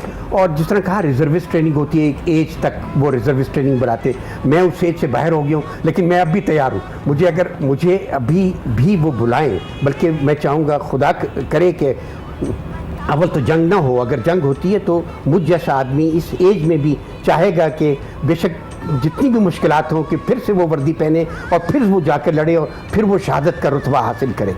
बिल्कुल। तो ये जो रिजर्विस्ट की ट्रेनिंग है, और जिस तरह कहा और कि लोग तो इंतज़ार ही नहीं करते कि कॉल अप नोटिस आएगा, खुदा ना करे कि अगर जंग होती तो लोग खुद ही अपनी अपनी रिपोर्टिंग सेंटर्स में, रिपोर्टिंग यूनिट्स में पहुंच जाते हैं कि जी हमारे बारे में कोई उनको कहा जाता है कि जी नहीं अब आपकी एज उससे ज़्यादा हो गई है, हम आपको अब नहीं ले जा सकते, लेकिन उनका जज्बा काबिल जिद नहीं होता। हमने 71 वॉर में देखा, जब लोग हमारे पास पहुँचे और लोग आए और हम उनको रोकते रहे कि अब आपकी उम्र तो अब ज़्यादा हो गई, अब हम आपको उसमें ब्रैकेट में कहते हैं जी नहीं मैं तो बिल्कुल फिट हूँ, कोई भाग कर दिखाए, कोई सल्यूट मार कर दिखाए कि जी मैं बिल्कुल फिट हूँ, कोई वेपन उठा कर दिखाए। तो जज्बा हमारे यहाँ पाकिस्तानी कौम के अंदर और मुसलमान होने के नाते और नेशनहुड होने के नाते और अपने वालिदैन की तरबियत के होने के नाते और एक फ़ख्र महसूस किया जाता है कि अगर हम शहीद भी हो गए, अब वो घर पूरा का पूरा फ़ख्र महसूस करता है कि उस घर के अंदर एक शहीद है। आप इससे कुछ ऐड करना चाह रहे हैं? एक चीज़ सिर्फ ऐड करना चाहूँगा, just to not clarify but add on जो सर कह रहे हैं कि हम as a nation, as army, navy, air force, हम एक पुरअमन कौम है। बिल्कुल। और सर ने जो ये कहा वो 100% मैं एग्री करता हूँ। उन्होंने यही कहा कि अल्लाह ना करे कि जंग हो, और वो इस वजह से नहीं कि हम डर गए या बिल्कुल भी नहीं। सर ने जो कहा है वो इसलिए कहा है कि हम तैयार हैं, अगर हमें को पंगा लेगा तो फिर हम छोड़ेंगे नहीं, फिर हम ईंट का पत्थर से जवाब देंगे और हम छोड़ेंगे नहीं। और इसीलिए DGISP ने भी कहा कि एक कदम भी को हमारे मुल्क में रखेगा, हमारे टेरिटरी में रखेगा तो वो जंग है, और फिर हम उसका जवाब सही तरह से देंगे। जाहिलियत हम करते नहीं, लेकिन दिफा करने हम कसर कोई छोड़ते नहीं है। इसकी एग्जाम्पल फरवरी में भी दी गई। जी सर, क्या कहेंगे सर आप इस बारे में? जैसे मैंने पहले कहा जी कि वो जो फरवरी वाला जो अटैक था, दुश्मन ने तो क्लेम किया रात को 2:30-3 बजे आके कि 3:30 हमेशा क्लेम करते हैं दहशतगर्द मार दिए, लेकिन उनका सबूत नहीं मिल सका। आजकल मीडिया इतना तेज़ है कि भैंस भी मरती है तो लाइव कवरेज शुरू हो जाती है, और 350 सो कॉल्ड उनके बकौल दहशतगर्द उन्होंने मार दिए, तो उनका बाद में उनको खुद ही रिग्रेट करना पड़ गया। और ये जैसे मैंने कहा कि ये एक यूनिक सा अपॉर्चुनिटी होती है ज़िंदा कौमों में, और जैसे मैंने पहले कहा कि ये रातों रात आपको कोई ऐसी अपॉर्चुनिटी कोई आसमान से नहीं गिरती, उसके लिए कंसिस्टेंट आपको एफर्ट करनी पड़ती है, एक आपको मेहनत करनी पड़ती है और एक टारगेटेड आपको ट्रेनिंग करनी पड़ती है। बिल्कुल, अभी जैसे कि सर बात हो रही थी, कर्नल साहब भी फरमा रहे थे, और अभी पिछले अगर थोड़ा सा चले जाएं 2-3 गवर्नमेंट से पहले, तो एक मतलब जंग का ख़तरा पैदा हुआ था जिसमें हमारी फ़ज़ाइया के रिटायर्ड ऑफिसर्स ने ये कहा था कि इंडिया मत भूले, कि हम वो अभी रास्ते भूले नहीं हैं 1965 वाले, वो रास्ते अभी भी हमें याद हैं। सर MM आलम की हमने बात की, सर मैं चाहूँगा कुछ वाक़े सरफराज रफ़ीकी के हवाले से भी। मेरा ख्याल ये है जी, मैं ज़ाती तौर पे क्योंकि जितना मैंने एयरफोर्स में सर्व किया है, मेरे लिए रोल मॉडल सरफराज रफ़ीकी है, एयरफोर्स के पॉइंट ऑफ व्यू से कह रहा हूँ। सरफराज रफ़ीकी का मैं आपको इसलिए मुख्तसर सा सुनाना ज़रूर चाहूँगा कि नई नस्ल को पता लगे कि मिलिट्री और कॉम्बैट की लीडरशिप होती क्या है। बड़ा क्विक मैं आपको बताऊँगा कि पाकिस्तान ने ये प्लान किया हुआ था कि अगर ये जंग हम पर मुसल्लत की गई तो जो ही ये जंग आउटब्रेक होगी उसके चंद मिनटों में हमारे जहाज़ 3 जगह पे अटैक करेंगे हिंदुस्तान के बॉर्डर के अंदर जाके।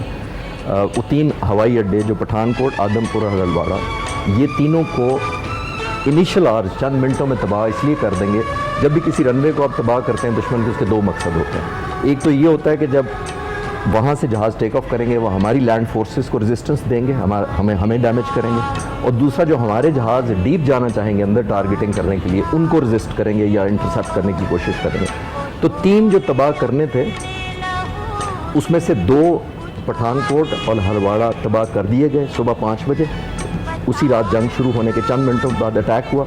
एक स्ट्राइक ने पेशावर से आना था, एक ने सरगोदा से जाना था, और तीसरी ने फिर सरगोदा से जाना था। इस तीसरी को, जिसको सरफराज रफ़ीकी ने लीड करना था, इस दौरान अनफॉर्चुनेटली जैसे लैंड फोर्सेस का कल साहब ने भी कहा कि चविंडा से हिंदुस्तान ने 600 टैंकों के साथ हमला किया सियालकोट पर कब्जा करने के लिए, और लाहौर BRB तक जैसे शुरू में बात की गई कि पहुंच चुके थे कि लाहौर कब्जा कर सके। तो आर्मी ने हमें SOS जिसको लैंग्वेज में कहते हैं कि कॉल दी कि ये अगर पाकिस्तान एयरफोर्स ने लैंड फोर्सेस को ऑल आउट सपोर्ट ना दी तो खुदा न खासा लाहौर कब्जा हो सकता है या चविंडा और सियालकोट पर कब्जा हो सकता है। तो हमारी एयरफोर्स ने अपने सारे ऑपरेशन को सस्पेंड किया टेम्परेली या डाइवर्ट किया, और सियालकोट और लाहौर में लैंड फोर्सेस को ऑल आउट सपोर्ट दिया और इंडियन एयरफोर्स को रेजिस्ट किया जाके, जो इनको ज़ाहिर है डैमेज करने के प्लान किए बैठी थी। तो तीसरी स्ट्राइक नहीं जा सकी जो हल्द्वाड़ा जानी थी। सरफराज रफ़ीकी का लेट होता गया मिशन, रनवे बचा हुआ था अभी भी। 12 घंटे जंग शुरू हुए गुजर गए, शाम को 5 बजे जहाज़ मिले और कुछ कराची से मंगवाए गए, और ये स्ट्राइक बजाय 8 जहाज़ों की जो सुबह टुकड़ियाँ गई थी, इसमें सिर्फ 4 जहाज़ बचे मुश्किल से, बाकी दूसरे ऑपरेशन में हिस्सा ले रहे थे। जब 4 ने भी स्टार्टअप किया तो एक जहाज़ का इंजन का प्रॉब्लम हो गया, तो 3 जहाज़ टेक ऑफ किए, सरफराज रफ़ीकी, सिसिल चौधरी और फ्लाइंग लेफ्टिनेंट यूनुस, ये 3 गए। और ये पता था सबको, हिंदुस्तान 12 घंटे हो चुके पिछले अटैक को, उनको पता है कि ये तीसरे रनवे पे ज़रूर अटैक आएगा।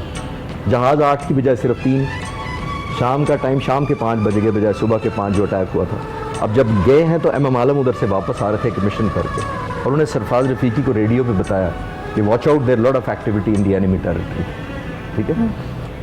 और सरफराज रफ़ीकी ने कहा कि नहीं, no problem, will go as per the plan, हम ऐसे ही जाएंगे जैसे हमने प्लान किया हुआ है। तो ये जो ही पहुँचे हैं तो हिंदुस्तान में बॉर्डर पार करने में भी टारगेट पे नहीं पहुँचे थे, तो हिंदुस्तान के कुछ 6-7 जहाज़ों ने इनको आगे रहा। ये 3 थे, इन्होंने ज़ाहिर है अटैक नहीं कंटिन्यू कर सके तो कॉम्बैट किया उनके साथ। इस दौरान सरफराज रफ़ीकी के पास जो 2 मिसाइल थे उन्होंने वो चलाए, दुश्मन के जहाज़ 2 मारे। अपनी जब गन चलाई तो गन एक शूटिंग के बाद जैम हो गई, तो इनके पास कोई असला नहीं बचा। अब इनको पता था कि मैं लीडर हूँ और कॉम्बैट कमांडर हूँ इस वक्त, और ये जो 2 जहाज़ मेरे साथ हैं, ये अगर मैं वापस चला गया, जो कि फुली एथिकली मिलिट्री रूल्स के तहत इजाज़त है, no weapons, no fight and no staying in the area, तो ये वापस नहीं आए। इन्होंने सोचा कि अगर मैं चला गया तो ये इतने ज़्यादा हिंदुस्तान के जहाज़ आते जा रहे हैं इनको पकड़ने के लिए कि ये ज़िंदा नहीं आ सकेंगे, मैं तो बच जाऊँगा। तो उन्होंने सोचा कि बजाय मैं वापस चला जाऊँ, मैं इस फाइट, क्योंकि मेरे पास वेपन कोई नहीं रहा शूट करने के लिए, तो मैं ऊपर चला जाता हूँ इस कॉम्बैट के ऊपर, और रेडार बन के जैसे बर्ड आई व्यू से अपने जो 2 साथी हैं उनको लड़वाता हूँ, और ऊपर से ये गाइड करते रहे थ्रू आउट कि इसको देखो, उससे बचो, इसको पहले शूट करो, पीछे मुड़ के देखो ये आ रहा है, यानी वो गाइड करते रहे। और हिंदुस्तान की पूरी एयरफोर्स के जो जहाज़ शूट हो रहे थे वो सप्लीमेंट करते जा रहे थे। इस दौरान उनको सबसे ज़्यादा परेशानी ये लगी थी कि इतना डीप आए हुए हैं पाकिस्तान के जहाज़, और यहाँ इनका कोई रडार भी नहीं है, लेकिन इतनी सुपर्ब फाइट ये कैसे कर रहे हैं जहाज़, और इतनी एक्यूरेट मैनूवरिंग कैसे कर रहे हैं। तो टिल द टाइम दुश्मन के एक जहाज़ ने देखा, इस दौरान फ्लाइंग लेफ्टिनेंट यूनुस भी शहीद हो गए। टिल द टाइम उन्होंने एक जहाज़ ने ऊपर पिक किया कि ज़रूर कोई ऊपर जहाज़ है जो इनको इतनी सुपर्ब गाइडेंस दे रहा है। उस ज़माने में एवैक्स और दूसरी चीज़ें नहीं होती थी, सैटेलाइट नहीं होते थे, तो वो जहाज़ गया और सिंपल आर्मलेस, उसने, इनके पास कोई वेपन था ही नहीं अपने आप को डिफेंड करने के लिए, एंड ऑब्वियसली शहीद हुए वहाँ पे। और सिर्फ सिसिल चौधरी एक अकेले बच के वापस आए। ये जज्बा होता है। और सिसिल चौधरी से बाद में मैंने सुना जो वापस आए थे जी, अब वो अकलौते थे जो शादीशुदा थे तीनों में से।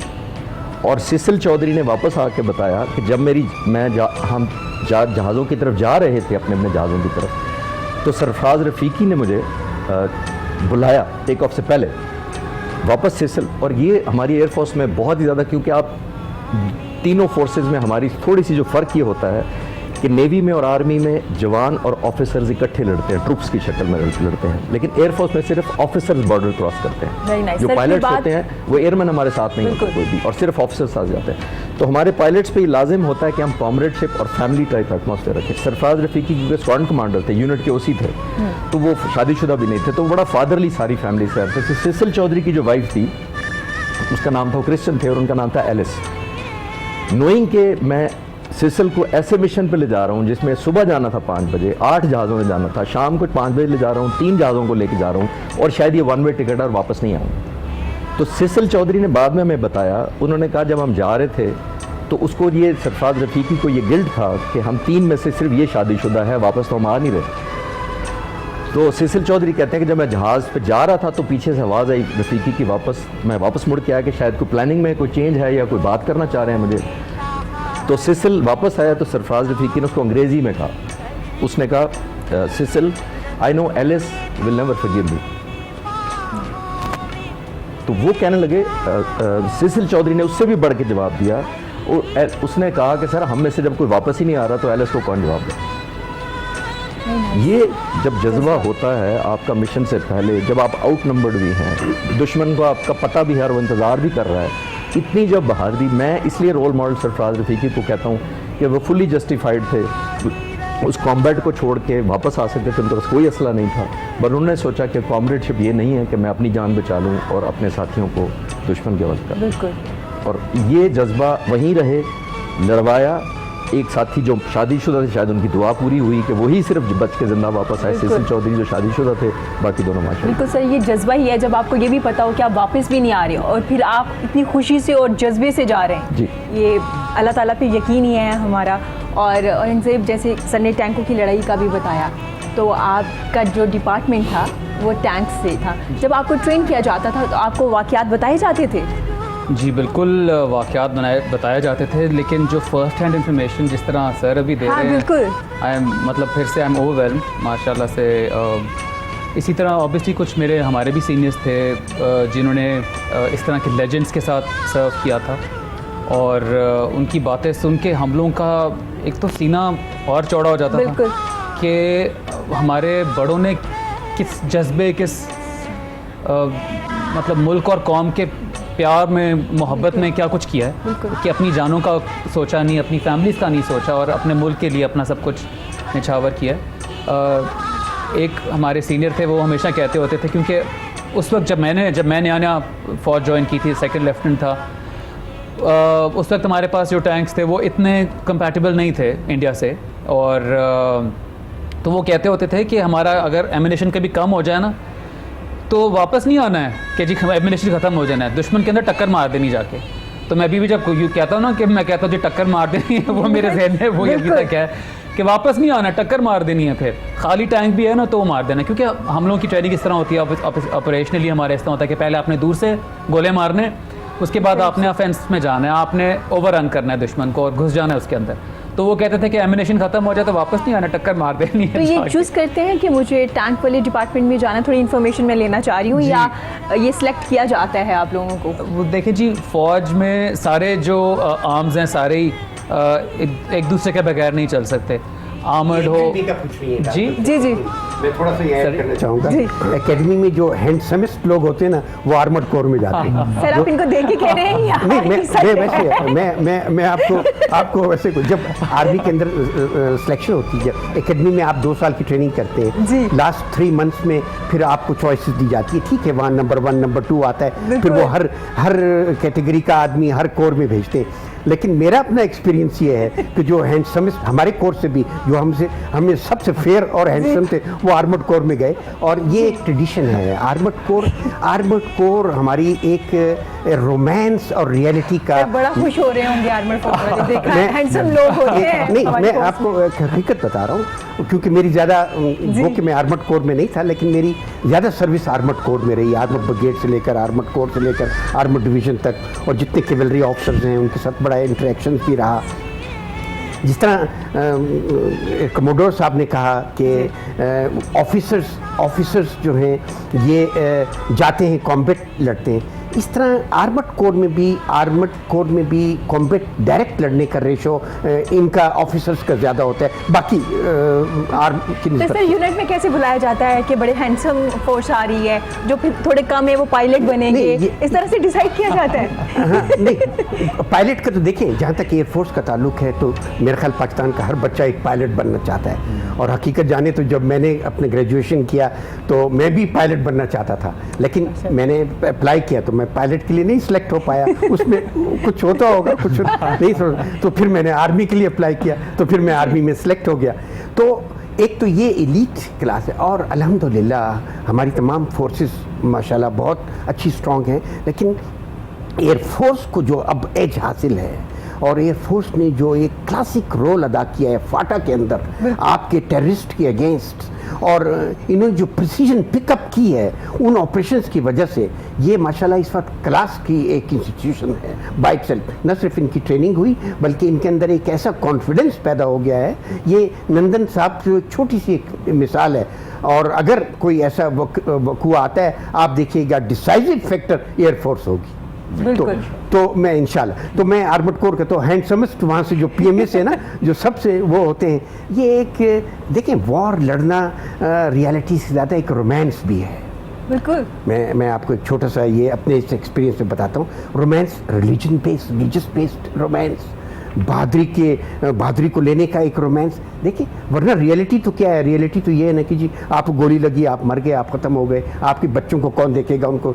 ये एक रोमांटिसिज्म है जो आपके अंदर डेवलप होता है, जिसको आप जज्बे का भी नाम देते हैं, जो रिलीजियस बेस्ड भी होता है, फैमिली बेस्ड भी होता है, आपके अंदर भी अपना भी होता है। आप कहते हैं कि प्राइड होता है ना, एक प्राइड, सेल्फ प्राइड कैलकुलेट करते हैं। तो मैंने ये देखा है कि जो कैवलरी ऑफिसर्स हैं माशाल्लाह ये इनका अपना एक स्टाइल है अपना, और they are the handsomest picked from the उस वक्त से स्माइल कर रहे हैं माशाल्लाह से, उस वक्त से स्माइल कर रहे हैं।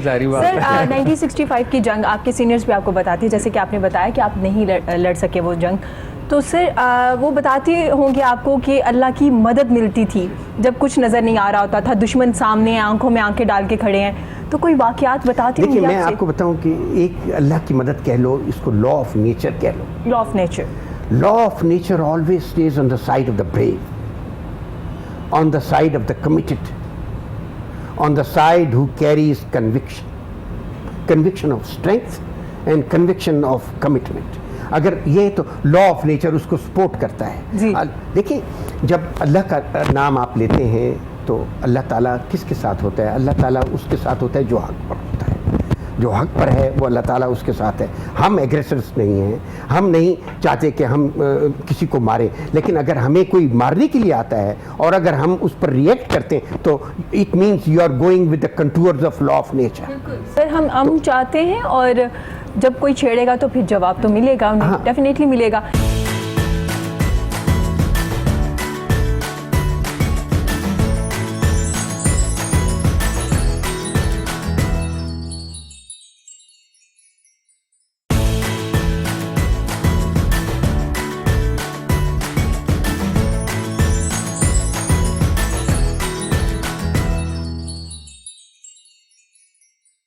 सर आपकी तरफ आऊँगी, 1965 में हर एक सिविलियंस हो, आर्मी हो, एक अहम किरदार था सबका। वहाँ पे सिंगर्स का भी बड़ा अहम किरदार रहा 1965 की जंग में, तो मैं चाहूँगी आप थोड़ा उस बारे में भी बात कीजिए। देखिए मेरा ख्याल है कि बहुत बड़ी कंट्रीब्यूशन या क्रेडिट हमारे उस ज़माने के मीडिया और स्पेशली जो सिंगर्स थे, जो मैंने सुना बाद में, मैं भी अनफॉर्चुनेटली उस वक्त ज़ाहिर है छोटा था और नहीं हिस्सा ले सका, लेकिन 65 की जो जब बड़े हुए और जो हमने स्टोरी सुनी, हमें बताया जाता था कि मलका तरान्नुम नूर जहाँ अपनी बेटियों को घर छोड़ के अनअटेंडेड छोड़ के स्टूडियो पहुँच जाती थी बग़ैर अपॉइंटमेंट के, बग़ैर किसी शेड्यूल के कि आज कोई रिकॉर्डिंग है कि नहीं। वो पहुँच के कहती थी कि क्या रिकॉर्ड करना है, किसी ने लिखा है कोई, उन्होंने किसी ने कहा जी ये लिख दिया है, उन्होंने कहा जी म्यूज़िक तो किसी ने नहीं अभी तक इसने दिया। तो नूर जहाँ कागज़ पकड़ के साइड पे गुनगुनाती थी खुद जी, और साजिंदों को उधर ही डायरेक्शन देती थी और कहती थी रिकॉर्डिंग ऑन करो। बिल्कुल। पर सर सुना गया है कि वो 3 दिन तक वही मौजूद जी, रही थी, जी, जब जी। जैसे जंग होती थी अपने नौजवानों के लिए गाया करती थी रेडियो पे। सूफी तबस्सुम होते थे बिल्कुल। ज़्यादातर, वो वहाँ मौजूद होते कहीं थे। खरीद नहीं गया। और आप अंदाज़ा कीजिए कि लिखना और म्यूज़िक देना और बोलना अपनी जो जज्बा है इन गानों में, वो आप नजर आता यकीन है। मानिए आप कि सुनते आज हो, भी आप में सुने। जज्बा आप नजर आता हम है। 71 वॉर जब लड़ रहे थे, 71 वॉर में थे, और हम इन गानों को जब सुनते थे और यूनिट के जवान जब इनको सुन, आपको ये लगता था कि वो हर एक इंडिविजुअल के लिए कह रही है। इतनी कमिटेड उसके अंदर नूरजहां के गाने और मेहदी हसन के गाने और पुत्र अमानत हटा तो अली नहीं के पुत्र, गाने, जी, बिल्कुल। जी, और लोगों के गाने, इसमें इनका बड़ा कंट्रीब्यूशन है। अब देखिए अयूब खान साहब की स्पीच जो थी वो जी। बड़ा मोटिवेटिंग फैक्टर थी। उसके बाद मोटिवेटिंग फैक्टर ठीक है, हमारे अपने जज्बे थे, तो इनका जो गाने वाले हैं, जो फनकार हैं, ये भी अपने महज पर पूरी तरह सर अगर जिक्र करें ख्वातीन का, सिविलियंस जो थी, बताया जाता है, हमने भी पढ़ा, मैं चाहूँगी आप उस बारे में हमें बताएं कि वो खाना लेके मोर्चों पे पहुँच जाती थी। जी, बल्कि मैंने तो उस ज़माने में अपने बड़ों से सुना था, जी। और अभी भी टीवी आप ऑन करें तो आज सुबह भी कुछ चल रहे थे इंटरव्यूज़ लोगों के जो बूढ़े थे, उस ज़माने में बुज़ुर्ग थे। टैंक्स जब जा रहे थे और गाड़ियाँ जा रही थी, ट्रक्स जा रहे थे, फौजियों को बॉर्डर पे ले जा रहे थे, तो जो लोगों के हाथ में था, मतलब एज अ ट्रिब्यूट या एज अ जेस्चर कह लें, कि लोगों ने खाने फेंके, लोगों ने जो रोटियां फेंकी उनके गाड़ियों के अंदर, जी। कि वो ये समझते थे कि शायद ये जिस काम के लिए जा रहे हैं, हमारी जब तक इनको बैकिंग ना हो ऑब्वियसली, वो जो प्रोबेबली जज्बा था, ज़ख्मियों के लिए जब अपील की जाती थी ब्लड के लिए, तो हॉस्पिटल्स के पास जगह नहीं होती थी ब्लड लेने के लिए, उनके फ्रीजर्स वगैरह या जो भी उनका स्टोरेज जी, था वो फुल हो जाता था। वो था। लोगों से माजरत करके वापस भेजते थे, लेकिन लोग हॉस्पिटल से नहीं जाते थे, वेटिंग में रहते थे कि चलें अब जब किसी और जवान के लिए या शहीद के लिए या ज़ख्मी के लिए किसी के लिए ब्लड की ज़रूरत पड़ेगी, तो वो स्टैंड बाय बाहर रहते थे। लोगों में जब जिस कौम में ये जज्बा हो, वो उसकी फिर दुश्मन भी तारीफ़ किए बगैर नहीं रह सकता। 65 की जंग के बाद सिर्फ हमने तो अपनी तारीफ़ें नहीं की, मैं सिर्फ एयरफोर्स का आपको बता सकता हूँ कि एक इंडियन राइटर हैं पुष्पेंद्र सिंह, सिख हैं, इंटरनेशनल एक एविएशन का मैगज़ीन है वो चलाते हैं। वो एक दफ़ा पाकिस्तान के दौरे पे आए थे, उन्होंने हिंदुस्तान में एक किताब लिखी है, Fizaya the psyche of Pakistan air force, हमारे बारे में लिखी है इंडिया में, और उनको इतना एडमायर किया गया कि उनको इंडिया में उतना ही क्रिटिसाइज़ किया गया कि आपने दुश्मन मुल्क की एयरफोर्स की इतनी तारीफ़ क्यों की है। तो वो पैदा यहाँ हुए थे, एक दफ़ा आए तो एयरफोर्स ने उनको एज ए रिस्पेक्ट उन्होंने एयरफोर्स चीफ से रिक्वेस्ट की कि मैं आना चाहता हूँ, तो आई वॉज फॉर्चुनेट कि मुझे उनका प्रोटोकॉल ऑफिसर लगा दिया गया। तो वो मैं उनके साथ काफ़ी शहरों में फिरा उनको लेके, और वो क्योंकि पाकिस्तान एयरफोर्स पे किताब लिख चुके थे तो बहुत ज़्यादा उनका इल्म था, तो वो या पंजाबी बोलते थे या अंग्रेज़ी बोलते थे। तो मैंने उनसे कहा कि सर आपका कैसा तजर्बा है पाकिस्तान एयरफोर्स का, तो आपने हमारी किताब लिख दी है, तो पंजाबी में कहते हैं मैंने आज भी गाला पैनिया पे कि भाई मैंने ये किताब लिखी है। तो मैंने उनसे कहा आपका एक्सपीरियंस कैसा रहा बुक लिखना या वैसे, तो कहते हैं मैं एक एयर शो पे था, किसी एयर शो पे जो वर्ल्ड एयर शो होता है, तो उसमें इजराइल का एयरफोर्स चीफ आया हुआ था। तो कहता है मैंने उसको छेड़ा, और मैंने छेड़ा उसमें अंग्रेज़ी में उसको कहा कि there is an air force in this world which thinks they are better than you. Israeli air force chief को एक इंडियन जर्नलिस्ट एविएशन का कह रहा है कि एक एयरफोर्स दुनिया में है ऐसी जो वो समझती है तुमसे बेहतर है। तो वो इजरायली एयरफोर्स चीफ ने उससे पूछा कि कौन सी एयरफोर्स। तो पुष्पेंद्र साहब कहते हैं कि मैंने उससे कहा, ये खुद सुना रहे थे मुझे, कहते हैं कि मैंने उससे कहा पाकिस्तान एयरफोर्स। Very nice. तो उस इजरायली चीफ का जवाब ये था, उसने कहा कि मुझे नहीं पता ये एयरफोर्स हमसे बेहतर है कि नहीं है, लेकिन आज तक इजराइल की हिस्ट्री में हमने 11 कॉम्बैट जहाज़ लूज़ किए हैं, कॉम्बैट में जिसको हम डॉग फाइट कहते हैं, लड़ते हुए ज़मीन पे नहीं। कहते हैं हमने 11 जहाज़ लूज़ किए हैं आजकल, हमारे तबाह हुए हैं, और तमाम के तमाम 11 पाकिस्तानियों ने मारे हैं। और इनसे आपकी तरफ अरब इजराइल वॉर। जी बिल्कुल, और इनसे 1965 की जो जंग है, क्योंकि आज हम ज़्यादा जिक्र 1965 की जंग का कर रहे हैं, आप आज की जो नस्ल है, आप क्या कहते हैं, उन्हें पढ़ना चाहिए या हमारे बच्चों को भी ये स्टोरियाँ सुनानी चाहिए? जैसे हम रात को बच्चों को स्टोरी सुना रहे होते हैं बारबी डोल की, तो क्या हमें अपने शोहदा की, गाजियों की स्टोरियाँ सुनानी चाहिए उन्हें? जी बिल्कुल सुनानी चाहिए, बिकॉज़ हमारे बच्चों को नहीं पता बहुत सी बातें। मतलब मैं इतना बड़ा हूँ, मुझे ये बातें मैं सुन के, ये बातें मुझे नहीं पता थी, मैंने आज सुन रहा हूँ, और फर्स्ट हैंड जब सुन रहा हूँ तो ज़्यादा मुझे ना सिर्फ मज़ा आ रहा है, जज्बा और बढ़ रहा है। तो बिल्कुल बच्चों के लिए बहुत अहम है। और एक चीज़ मैं ऐड करूँगा जो सर ने पहले कही थी, 6 मार्च के आपने सवाल किया था कि क्यों किया जाता है, उसमें एक जो हमारा वेपन्स और इक्विपमेंट दिखाए जाते हैं, वो भी एक एडेड फैक्टर है कि दुश्मन को बताया जाता है कि भाई हम तैयार हैं, हमारे पास ही है। पहले टैंक्स की जो आपने बात की थी कि अब टैंक्स हमारे कंपैटिबल हैं इंडिया से, क्योंकि अब हम खुद बना रहे हैं। पहले हम डिपेंडेंट थे दूसरे लोगों के ऊपर, चाइना यूक्रेन से हम लेकर आते थे, अब हम खुद बना रहे हैं। अब हम कंपैटिबल हैं इंडिया के, अब वो जो पहले एक गैप था वो ख़त्म हो गया है। तो जो हमारा डिफेंस बजट है वो सही जगह इस्तेमाल हो रहा है, और ये बातें हमारे बच्चों को पता होनी चाहिए कि डर के नहीं रहना है, सीना तान के रहना है, दुश्मन को आंखों में आंखें डाल के देखना है, क्योंकि अब हम कंपैटिबल हैं। और ये जो भी 6 सितंबर पे जो परेड होती है वो इसी वजह से की जाती है, ताकि ना सिर्फ हमारी आवाम, हमारे बच्चे, मुख्तलिफ किए जाते हैं, स्टैंड्स लगाए जाते हैं ताकि बच्चे जाएं, बच्चे देखें कि क्या क्या इक्विपमेंट हमारे पास है, सबको पता हो, और जो दुश्मन देख रहा है वो उसको भी पता चल जाए ये हमारे पास है, पंगा नहीं लेना भाई। बिल्कुल, एक खूबसूरत नगमा आप सबके लिए।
कभी हम परचम में लिपटे हैं, कभी हम गाजी होते हैं। सर, मैं जिक्र करना चाहूँगी यहाँ पे एक शहीद की माँ का हौसला, जब वो अपने बेटे को एक परचम में लिपटा देखती हैं।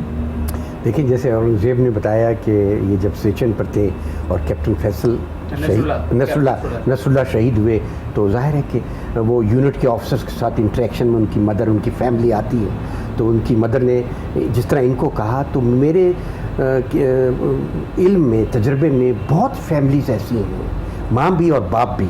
मेरे दोस्त भी जिनके बच्चे शहीद हुए, और उस वक्त जब मैं यंग ऑफिसर था, मेरे कुलीग्स शहीद हुए 71 वॉर में, और मुझे इत्तफाक हुआ उनकी डेड बॉडीज़ को लेकर जाने का या इतला देने का, या वो फ़र्ज़। तो आप यकीन मानिए कि मैं हैरान होता हूँ अब भी कि वो माएँ, वो बाप, वो बाकी रिश्तेदार, अच्छा उनसे हटकर मोहल्ले के लोग उस फैमिली को वो दर्जा देने लगते थे। वो समझते थे कि ये खुशनसीब है उन लोगों में, हम सब में ये खुशनसीब है कि यहाँ एक शहीद हुआ है। और माँ अमूमन कहा करती थी कि मेरा बच्चा कुर्बान, और अगर मेरा और बच्चे को भी इस मुल्क पर जहाँ जज्बा इस किस्म का हो, और जहाँ भेजते वक्त जब वो जा रहे हैं घर से, आप वहाँ से वो जो कम्युनिकेशन करते हैं उनके साथ, उसमें जो वो उनको रिस्पॉन्ड करते हैं। देखिए, जब महाज पर हैं, अब हम तो पिछले 10 सालों से महाज पर हैं। हमारी फ़ौज, जिस तरह इन्होंने कहा कि ये वजीरिस्तान में थे, मेरा बेटा भी वहाँ था, उन्हीं दिनों में होगा जिन दिनों में ये वहाँ थे। तो वो जो हमसे कम्युनिकेट करते थे, जो हमें बताते थे, और हमें पल भर के लिए भी ये ख्याल नहीं आता था कि ये वापस आ जाए।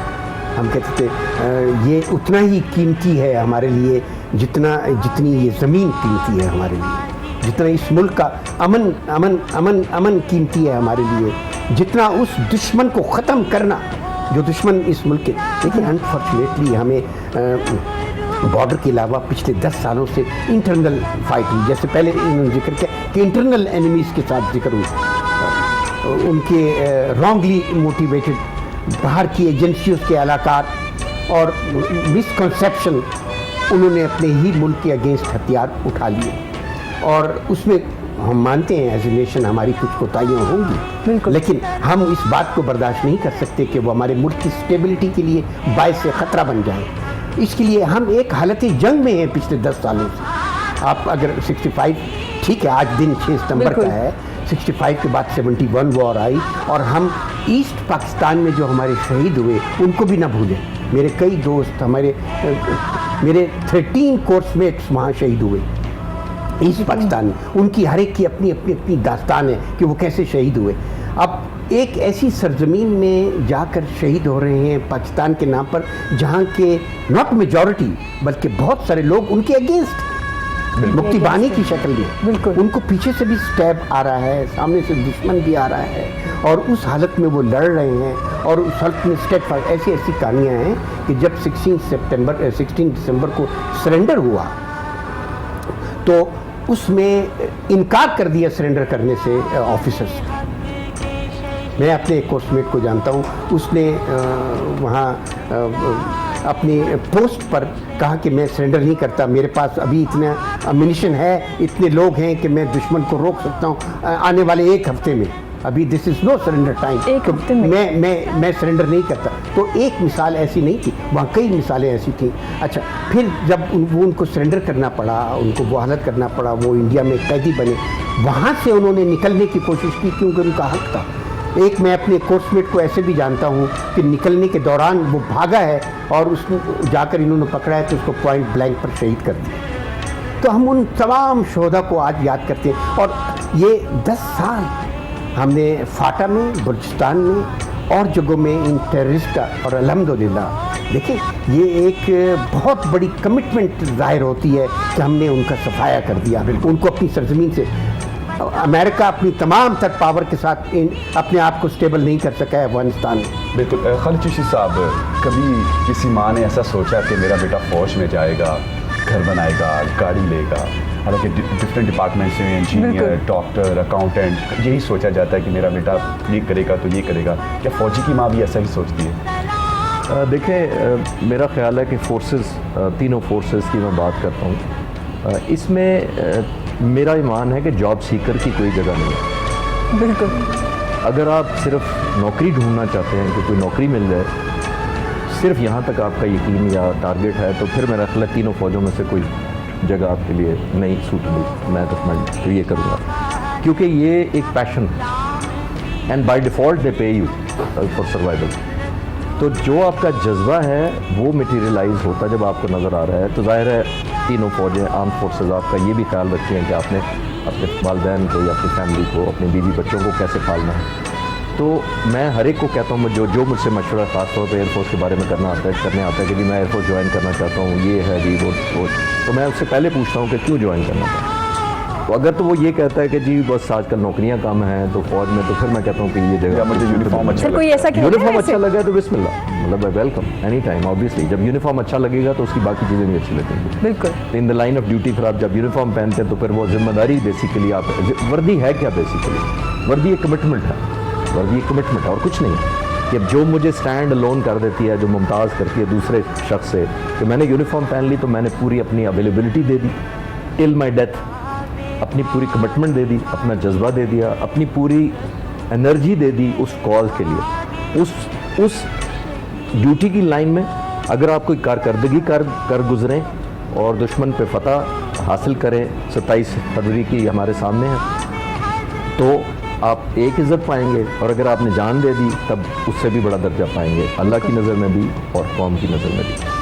तो ये कोई माँ, मेरा ख्याल है फ़ौज में अपने औलाद को, चाहे वो सिपाही हो चाहे ऑफिसर हो, इसलिए नहीं भेजती कि ये प्लॉट लेके आएगा या घर लेके आएगा या पैसे बहुत लाएगा या गाड़ी लेके आएगा या गिर लाएगा। बाय डिफ़ॉल्ट अगर वो इतनी इज्जत फोर्सेस देती है पे बैक उसको, तो वो वैसे पे बैक होता है, बट टारगेट नहीं होता। बिल्कुल। औरंगजेब साहब जी, आपसे भी यही सवाल करेंगे हम। बिल्कुल जी, मैं एक वर्ड से एग्री करता हूँ जो इन्होंने कहा है कि वो किसी भी माँ के जहन में ये नहीं होता कि वो मटेरियल चीज़ें लेकर आएगा, लेकिन शहीदों की जो बात हो रही थी, मेजॉरिटी माएँ जब उनको बताया जाता है कि उनका बेटा शहीद हुआ तो वो कहती हैं अल्हम्दुलिल्लाह।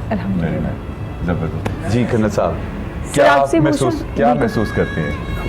देखिए, क्योंकि मेरा बेटा खुद फ़ौज में है और माशाल्लाह लेफ्टिनेंट कर्नल है, अभी पोस्ट हुआ है, तो मैं फ़ख्र महसूस करता हूँ कि मेरा बेटा फ़ौज में है। और जिस तरह इन्होंने कहा, देखिए फ़ौज आपको क्या बाहर, अभी तो शायद इकोनॉमिकली थोड़े से मामला गड़बड़ है यहाँ, वरना इकोनॉमिक्स की वजह से कोई फ़ौज में नहीं जाता। बाहर चांसेस ज़्यादा हैं इकोनॉमिक्स के, बल्कि होता ये है कि घर वाले तो उस बच्चे से जो वैसे सपोर्ट मिलती है दूर हो जाता है ना, वो आसानी से उनके न तो वो बिल पे कर सकता है, ना वो कहीं उनके काम आ सकता है। वो बच्चा उनसे दूर होकर साल में 1 महीने की छुट्टी अगर वो भी हो तो आ जाता है, उनके साथ बसर करता है। तो वो एक किस्म का आप ये कह लिए कि जो बच्चा फ़ौज में जाता है उसकी फैमिली, वो बच्चा मुल्क के लिए वक्त कर देती है। बिल्कुल, जैसे कि एयर कमांडो साहब भी बिल्कुल सही फरमाया इन्होंने, जिस तरह बिल्कुल सही बात है। जो जब फौज में किसी भी आर्म फोर्सेस में जब बच्चा, और कोई भी मटेरियलिस्टिक गेंस के लिए वहाँ नहीं जाता, और वहाँ उसका जज्बा होता है, उसकी एक कमिटमेंट होती है। ठीक है, यूनिफॉर्म के अपना प्राइड होता है, वो प्राइड होना भी चाहिए। जो देखिए उस काम में आसान लफ्ज़ों में बरकत का लफ्ज़ कह लीजिए, बरकत, या उस काम में कमिटमेंट, कन्विक्शन या रिज़ल्ट उसी वक्त आते जब आप उस काम से मोहब्बत करते हैं, उसकी हर चीज़ से मोहब्बत करते हैं, ख्वाह वो यूनिफॉर्म हो, ख्वाह वो वेपन हो, ख्वाह आपके इर्द गिर्द के लोग हों, यूनिट हो और जगह हो, या जो काम आप करते हैं, जब आप उससे पूरी तरह कमिटेड होंगे, मोहब्बत करेंगे, तब आप उस जज्बे के उस लेवल तक पहुँचते हैं। कमिटमेंट का ही नाम है कि अगर कारगिल की सर्दी है -40 के, जहाँ 4 घंटे से ज़्यादा एक जवान को नींद नहीं आती, इतनी हाइट है, और अगर दूसरी तरफ डेजर्ट को देखा जाए, सहरा, जहाँ वो फ्रंट पे होते हैं तो उनके हाथ जल जाते हैं। तो मेरे बहुत सारे ऐसे एक्सपीरियंस देखने में हैं, उन चीज़ों को तो एक जज्बा ही फेस कर सकता है। अनफॉर्चुनेटली एक मिसकंसेप्शन जो हमारी एनिमी के नैरेटिव्स हैं, उनको पिक करके जो हमारे यहाँ, मैं उनके लिए गद्दार वतन का लफ्ज़ इस्तेमाल करूँगा, जो इन नैरेटिव्स को बयान करते फिरते हैं सोशल मीडिया पर और जगहों पे कि आर्म फोर्सेस ने ये कर लिया, आर्मी वालों ने ये कर लिया। आप जाकर देखें सही वो अपनी ज़िंदगी गुजारते कैसे सर, वज़ीरिस्तान में एक दिन वहाँ आप जाके देखिए वो खाते क्या हैं, वो पानी कौन सा पीते हैं, और डिसिप्लिन वो सोते कैसे हैं, वो आप तो अपने बच्चों को उस तरीके से नहीं कितने घंटे रखना की नींद चाहिए। लेते हैं? वो सब कुछ सेक्रीफाइस कर रहे हैं इस मुल्क के लिए, और हमारा मुल्क ट्रबल में रहा और ट्रबल में है अब भी। इंशाल्लाह अब हम उससे निकल रहे की फेज में आ गए हैं, लेकिन इसके लिए जो सेक्रीफाइसेस आर्म फोर्सेस ने दी है, अगर उसको ये कौम का छोटा सा तबका भी जो गदार वतन कहलाता है रिकग्नाइज न करने की कोशिश करेगा, वो अच्छी बात नहीं है। बिल्कुल। सर, उनको कंडेम करना मैं चाहिए। इसी के ऊपर खालिद चिश्ती साहब के पास आऊँगा। सर, आपकी एक वर्किंग है कायद आज़म के ऊपर, उसके बारे में अभी आप बात भी कर रहे थे कि हमारी ऑफर भी ये बात हो रही थी। मैं चाहूँगा अपने शायकीन के साथ सर वो ज़रूर शेयर करें हमारे रोल मॉडल जो कायद आज़म हैं, और जिस तरीके से आपने वो टर्की का सफ़र किया और वहाँ देखा कि कोई कमरा कंप्लीट नहीं होता जब तक वो अपने लीडर की पिक्चर नहीं लगाते। ये थोड़ा सा टॉपिक आपने हट के छेड़ा है, लेकिन क्योंकि ये मेरे दिल के बड़ा करीब है तो मैं ज़रूर मेंशन करना चाहूँगा जी। मेरा थोड़ा सा एक्सपीरियंस हुआ जी। 2003 में मैं टर्की गया था वॉर कोर्स करने के लिए। 1 साल के लिए मैंने वहाँ रहना था और टर्किश लैंग्वेज सीख के कोर्स करना था टर्किश लैंग्वेज में। वहाँ मैंने जो कमाल अतातुर्क की रिस्पेक्ट और इज़्ज़त देखी पूरे साल में, तो मुझे बड़ी नदामत हुई कि जिन्ना साहब को शायद हम वो इंसाफ नहीं दे सके एज ए कौम। मजबूरी तौर बात कर रहा हूँ, मैं इंडिविजुअल्स की बात नहीं कर रहा। वो कौम अतातुर्क का उनके पास सैकड़ों, एक छोटी सी मिसाल से जो मैं वाज़े कर सकता हूँ कि सैकड़ों हज़ारों शायद उस कौम के पास तस्वीरें हैं। जो मैं आपसे बता रहा था पहले प्रोग्राम से पहले कि कोई कमरा शायद मुकम्मल नहीं तस्वुर होता तुर्की में अगर अतातुर्क की तस्वीर न लगी है। तो मैंने वापस आके ये ठानी कि हमारे पाकिस्तान में तो ऐसा कोई जज्बा नहीं है कि कोई बिल्डिंग मुकम्मल ना। मुझे लगता था कि अगर छत डल गया तो अंदर अतातुर्क की तस्वीर आ गई। तो यहाँ आके मैंने फिर वापस आके तकरीबन 7 साल फिर मैंने जिन्ना साहब के पोर्ट्रेट्स इकट्ठे इस शौक़ से किए कि मैं कहीं कंपाइल कर सकूँ। जब मैंने वो इकट्ठे किए मुख्तलिफ सोर्सेज से, वो फटे पुरानी तस्वीरें थी। आपको पता है पुराने ज़माने में टेक्नोलॉजी नहीं थी, नेगेटिव भी नहीं थे इतने पुराने, सॉफ्ट कॉपी तो सवाल ही पैदा नहीं होता कि वो थी। तो फिर उनको मैंने ख़ुद भी सॉफ्टवेयर सीखा कुछ 6 महीने लगा के, और फिर कोई 2 यूनिवर्सिटी के स्टूडेंट्स को मैंने अपने साथ इंगेज किया 3 साल तक। फिर हम ना सिर्फ उन ब्लैक एंड वाइट तस्वीरों को ट्रीट किया बल्कि उनको कलर किया ताकि यूथ से कनेक्ट किया जा सके। फिर मैंने सोचा कि जिन्ना साहब को कंट्रोवर्शियल हर बंदा स्पेशली बॉर्डर पार तो करने पर तुला रहता है कि जी ये मुसलमान थे कि नहीं थे, अगर थे तो शिया थे कि सुन्नी थे, और अगर सुन्नी थे तो हाथ बांध के नमाज़ पढ़ते थे कि नहीं पढ़ते थे, और पढ़ते भी थे कि नहीं पढ़ते थे। तो हमने उन चक्रों में डाल दिया। तो मैंने फिर कोई 200 के करीब इंटरनेशनल लीडर्स और मीडिया के ट्रिब्यूट्स इकट्ठे किए जिन्ना साहब के बारे में। चर्चिल ने क्या कहा, नेल्सन मंडेला ने क्या कहा, इन जैसे लीडर्स ने क्या कहा। तो अब मैं as a humble admirer of Jinnah साहब, फिर इनकी वेबसाइट मैंने लॉन्च की www.myjinnah.com। मेरे लिए बड़ा एजाज़ की बात है कि पूरे पाकिस्तान में मैं अब एज अ लेक्चर देता हूँ जिन्ना साहब का, the untold and unseen of mister Jinnah. मैं human factor, human element of Jinnah साहब पेश करता हूँ। जो गूगल पे तस्वीरें हैं या गूगल पे जो डाटा है उनके बारे में, उनसे हट के इंसान कैसे थे, शख्सियत क्या थी। मैं हैरान होंगे आज की नई नस्ल को मैं अगर बताऊं कि आज से 100 साल पहले 1919 में करना साहब भी रिस्पेक्ट की बात कर रहे थे कि हम रिस्पेक्ट नहीं देते अपने लीडर्स को, सलार को, शोहदा को। एग्जैक्टली। तो इस वजह से 1919 में आपसे भी एक वाक़या सिर्फ बताना चाहूँगा कि 1919 में उनकी शादी हुई थी। ये 2019 है, 100 साल पहले। कितने लोगों ने ये पता किया कि उन्होंने हक महर अपनी बीवी को कितना दिया था? 100 साल पहले 1,25,000 रुपये। 1,25,000 रुपये, जो आजकल शायद करोड़ों में नहीं, अरबों में होगा आजकल का अगर कैलकुलेट करें तो। मैं ये कह रहा हूँ कि जो ह्यूमन साइड है, ये हम नहीं बताते कि वो हनीमून पे बीवी को यूरोप और अमेरिका ले गए थे। हम कहते हैं जी वो फादर भी अच्छा नहीं था, वो ये भी कंट्रोवर्सी डेवलप करते रहते हैं। मैं इसीलिए अर्ज करना चाहूँगा, और आज के निस्बत से मैं जिन्ना साहब का रिलेट करना चाहूँगा। मैं पूरे पाकिस्तान में भी लेक्चर दे चुका हूँ अल्हम्दुलिल्लाह इसी टॉपिक पे, और बाहर भी मुझे बुलाया, अमेरिका, USA, कनाडा में भी पिछले साल में गया था। और मैं बड़ा प्राइड लेता हूँ कि इसमें मेरा फाइनेंशियल बेनिफिट नहीं लेता मैं 1 रुपये का भी।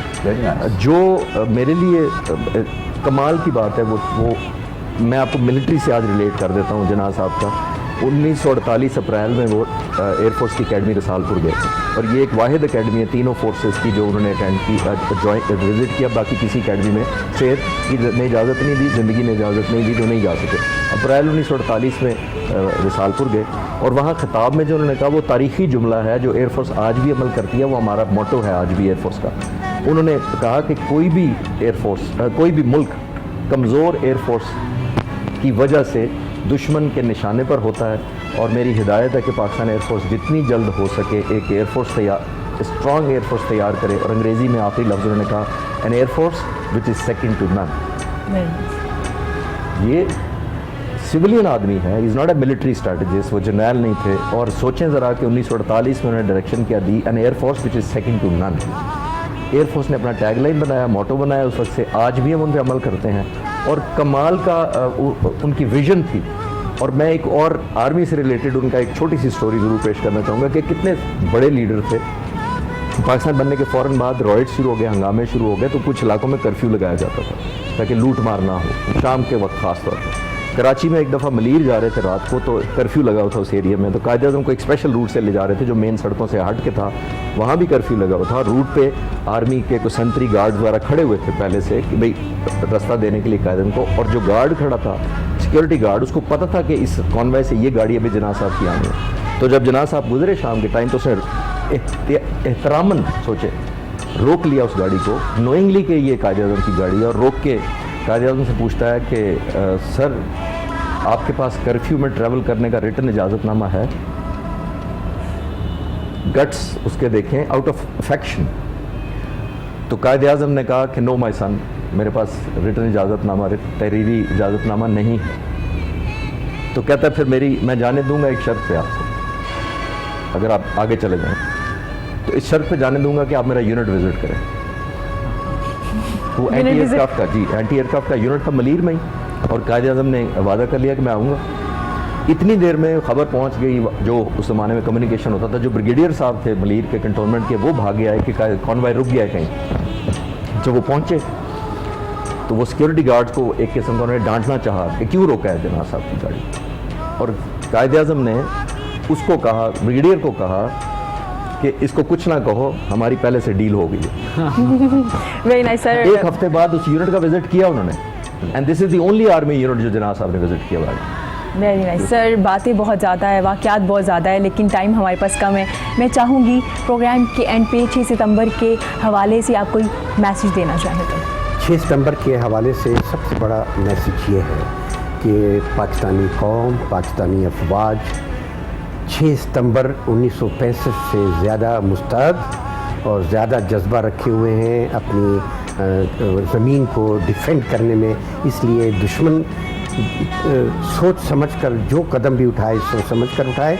और दूसरा एक और हमारा जज्बा है कि कश्मीर बनेगा पाकिस्तान, इंशाल्लाह। सर आप थोड़ा सा मैं ऐड कर दूँ जी, जो कर्नल साहब ने जहाँ ऐड किया है, मैं थोड़ा सा ऐड करूँगा, कश्मीर बनेगा पाकिस्तान, लेकिन इंशाल्लाह अपनी मर्ज़ी से, क्योंकि मर्ज़ी तब होती है जब वो पाकिस्तान में यूनिटी देखेंगे, रिस्पेक्ट देखेंगे, हमारी प्रोग्रेस देखेंगे, हमारी बर्दाश्त देखेंगे कि हम टॉलरेट कैसा करते हैं, वो चॉइस वो इंशाल्लाह हमारे पास आएंगे। बिल्कुल। जो मेरा मैसेज है वो जो आपने 6 सितंबर के रेफरेंस से पूछा, मेरी गुजारिश ये है कि वो ज़माने चले गए जब मिलिट्री जंगें लड़ा करती थी, सिविलियन उससे शायद इम्पोर्टेंट हो चुके हैं। जो नेशन का, जो कौम का एक मोराल होता है फौज को आगे भेजने के, सिपाही को भी अगर आप गालियाँ दे के भेजें तो वो नहीं लड़ सकेगा, चाहे उसको मोस्ट मॉडर्न वेपन दे दो।